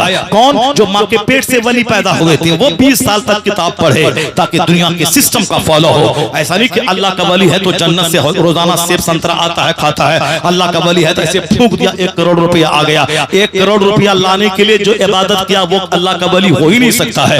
अल्लाह का वली वह जो मिट्टी को फूके तो उस मिट्टी सोने में तब्दील हो जाए। वह मिट्टी की दीवार दूसरों के लिए, अपने के लिए जौ की सूखी रोटी।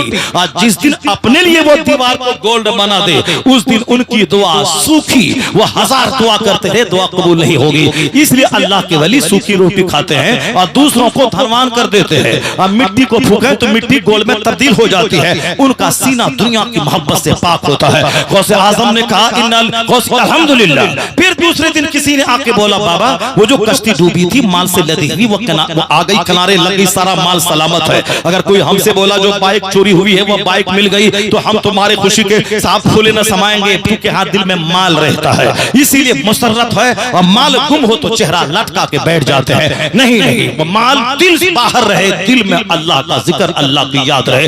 गौसे आजम से कहा मुरीद ने हुजूर माल गुम हो गया अल्हम्दुलिल्लाह, अब माल मिल गया अल्हम्दुलिल्लाह, जबकि कानून आपका आप बताते हैं कि इन्ना लिल्लाहि व इन्ना इलैहि राजिऊन पढ़ना चाहिए मुसीबत के वक्त में, और माल मिले तो माशाअल्लाह अल्हम्दुलिल्लाह कहना चाहिए। आपने दोनों टाइम में अल्हम्दुलिल्लाह कहा। तो गौसे पाक कहते हैं कि मैं इसकी वजह सुनो। जैसे ही पता चला कि माल गुम हो गया, समंदर में माल डूब गया, तो मैंने अपने दिल में झांक के देखा कहीं मेरे दिल को माल के डूबने का मलाल तो नहीं है, यह मलाल तो नहीं है कि माल गुम हो गया। मैंने देखा दिल अल्लाह की याद में मस्त है, वो अल्लाह की याद में मस्त है, माल के डूबने का कोई मलाल नहीं है। तो मैंने कहा माल डूबा है, दिल नहीं डूबा है। अल्हम्दुलिल्लाह। माल का गुम हो जाना ये मुसीबत नहीं है, यह दिल का गुम हो जाना ये मुसीबत है। ईमान का कमजोर हो जाना ये मुसीबत है, नमाज का छूट जाना ये मुसीबत है। हुजूर ने कहा फजर की 2 रकात नमाज दुनिया में जो कुछ है उससे बेहतर है फजर की नमाज। अब हुजूर के कहने का मतलब दुनिया की सल्तनत से बेहतर है नमाज फजर। अब जो मानेगा जो मानेगा उसके लिए, और जो नहीं मानेगा उसके लिए बर्गर चाउमीन 1 लुकमा बिरयानी का यह बहुत बड़ी चीज है। खाने का गुलाम तबाह हो बर्बाद, कपड़े का गुलाम तबाह हो बर्बाद, बाल बच्चों की मोहब्बत, दिरहम और दीनार तक की मोहब्बत में जीने वाला तबाह हो बर्बाद। यह हदीस पाक में आया है दुनिया जीफतुन व तुल्लाबुहा किलाब, यह दुनिया मुर्दार है, उसके तलबगार कुत्ते हैं। यानी जो नमाज रोजे छोड़कर सिर्फ दुनिया कमाए उसकी मिसाल हदीस में कुत्तों से दी गई है, और जो नमाज रोजे हज और ज़कात के साथ दुनिया कमाए उसकी मिसाल यही माल उसे जन्नत जाने का जरिया बन जाएगा, यही माल उसके लिए ढाल बन जाएगा। यही माल है जिसके जरिए हज करेगा, जिसके जरिए ज़कात निकालेगा, जिसके जरिए लंगरे गौस बांटेगा। वह किसान घी वाला पाकिस्तान का 1 करोड़ से ज्यादा रुपए गौसे पाक के लंगर पे बगदाद में लुटाता है। कई करोड़ रुपए रमजान में रोजेदारों के सहरी के नाम पे मदीने में लुटाता है। कई करोड़ रुपए पाकिस्तान के मदरसों और मस्जिदों के इमाम और मुदर्रिसीन और मदरसों की तामीर पे लुटाता है। माल है तब न लुटाता है, और हमारे पास माल न रहे तो मदीना में जाके खजूर लूटते हैं, वहां जाके जूस लूटते हैं, वहां कोई बिस्किट बांटे उसको लूटते हैं, और फिर लगेज का मसला हो तो खजूर बिस्किट को सड़ा करके और वहां से घर चले आते हैं। यानी लूट लेने की आदत है, देने की आदत डालिए, एकता का है खैरात करने की आदत डालिए। गौसे आजम कहते हैं कि माल डूबा था, दिल नहीं डूबा है, इसलिए मैंने कहा अल्हम्दुलिल्लाह। और जब माल कल मिला तो फिर मैंने दिल में झांक के देखा कहीं दिल मस्त तो नहीं है कि माल मिल गया, कश्ती किनारे लग गई। तो मैंने फिर दिल में झांका तो देखा दिल को माल के मिलने की कोई खुशी नहीं है, ये तो अल्लाह के जिक्र में मस्त है। तो मैंने दिल की हालत पे कहा अल्हम्दुलिल्लाह। तुम अजबल अमरिल मोमिन इन अमरहु कुल्लहु लहू खैर व लैसा सालिका लिअहदिन इल्ला लिल मोमिन इन असाबतहु सर्राउ शकरा फकाना खैरन लह व इन असाबतहु तर्राउ सबरा फकाना खैरन लह। ये मुस्लिम शरीफ की हदीस में आया है। दूसरे लोग मालदार हैं तो रहे ठीक है, अल्लाह अल्लाह है, जहां गरीब बने तो अल्लाह को भूला, मुसीबत आई तो कुछ लोग कहते हैं अल्लाह है, जहां मुसीबत खत्म हो गई तो भूल गए, वह दूसरे लोग हैं। मुस्तफा कहते हैं मोमिन क्या मामला ताजुब है, अमीरी या गरीबी दोनों हालत में मोमिन के लिए भलाई है। या जब नेमत पाता है तो कहता है अल्लाह का शुक्र, तो यह शुक्र नेमत को बढ़ा देता है। और मोमिन जब आजमाइश में घिरता है, जब बच्चे कटते हैं, जब माल लूटता है, जब वतन तबाह होता है, जब सेहत खतरे में पड़ती है, जब खौफ का माहौल तारी होता है, क्योंकि अल्लाह ने कहा कि मैंने तुझे पैदा किया है, हम अमन भी देंगे, खतरात भी देंगे, सेहत भी देंगे, बीमारी भी देंगे, बाल बच्चों को मौत भी देंगे, कभी कहत देंगे, कभी रोजी की फरावानी देंगे। हम तुम्हें देखेंगे कि रोजी की फरावानी में क्या बोलता है, और हम देखेंगे कि रिस्क की तंगी में तू क्या बोलता है। कुरान कहता है वला नबलवन्नकुम बिशैइन मिनल खौफ, वी विल टेस्ट यू, हम तुम्हें आजमाएंगे कि जब नेमत मिलती है तो क्या बोलता है, और जब बाल बच्चे में कहत और मुसीबत आती है तो तू क्या बोलता है। अगर तुमने सब्र किया तो तू हिदायत याफ्ता है, तुझ पर रहमतें नाजिल होंगी, अल्लाह तेरे साथ है, अल्लाह की अता तेरे साथ है। इसलिए हुजूर कहते हैं मोमिन के लिए गरीबी अमीरी दोनों में भलाई है। अमीरी आती है तो बोलता है अल्लाह का शुक्र है, और यह शुक्र नेमत को बढ़ा देता है। और गरीबी आती है तो यह सब्र करता है, और सब्र उसके अज्र को बढ़ा देता है। इसलिए ना गरीबी में काफिर बने, ना मालदारी में काफिर बने। नेमत बढ़ती जाए, सजदा बढ़ता जाए, और तकलीफ बढ़ती जाए, सब्र बढ़ता चला जाए। यही पैगाम सरकार गौसे आजम ने दिया कि माल के मिलने के बाद जब मैंने दिल में झांक के देखा तो देखा कि दिल को माल के मिलने की कोई खुशी नहीं है, वो तो अल्लाह के जिक्र में मस्त है। पता चला कि मोमिन की ये क्वालिटीज है, मोमिन के ये औसाफ है। जब ये औसाफ पैदा हो जाए तो फिर क्या होगा, वअदल्लाहुल्लज़ीना आमनू व अमिलुस सालिहात लयस्तखलिफन्नहुम फिल अर्द। अल्लाह हैज प्रॉमिस्ड, अल्लाह ने वादा किया है जो ईमान लाएगा, अच्छा काम करेगा, उसे जन्नत वहां देंगे, हुकूमत यहाँ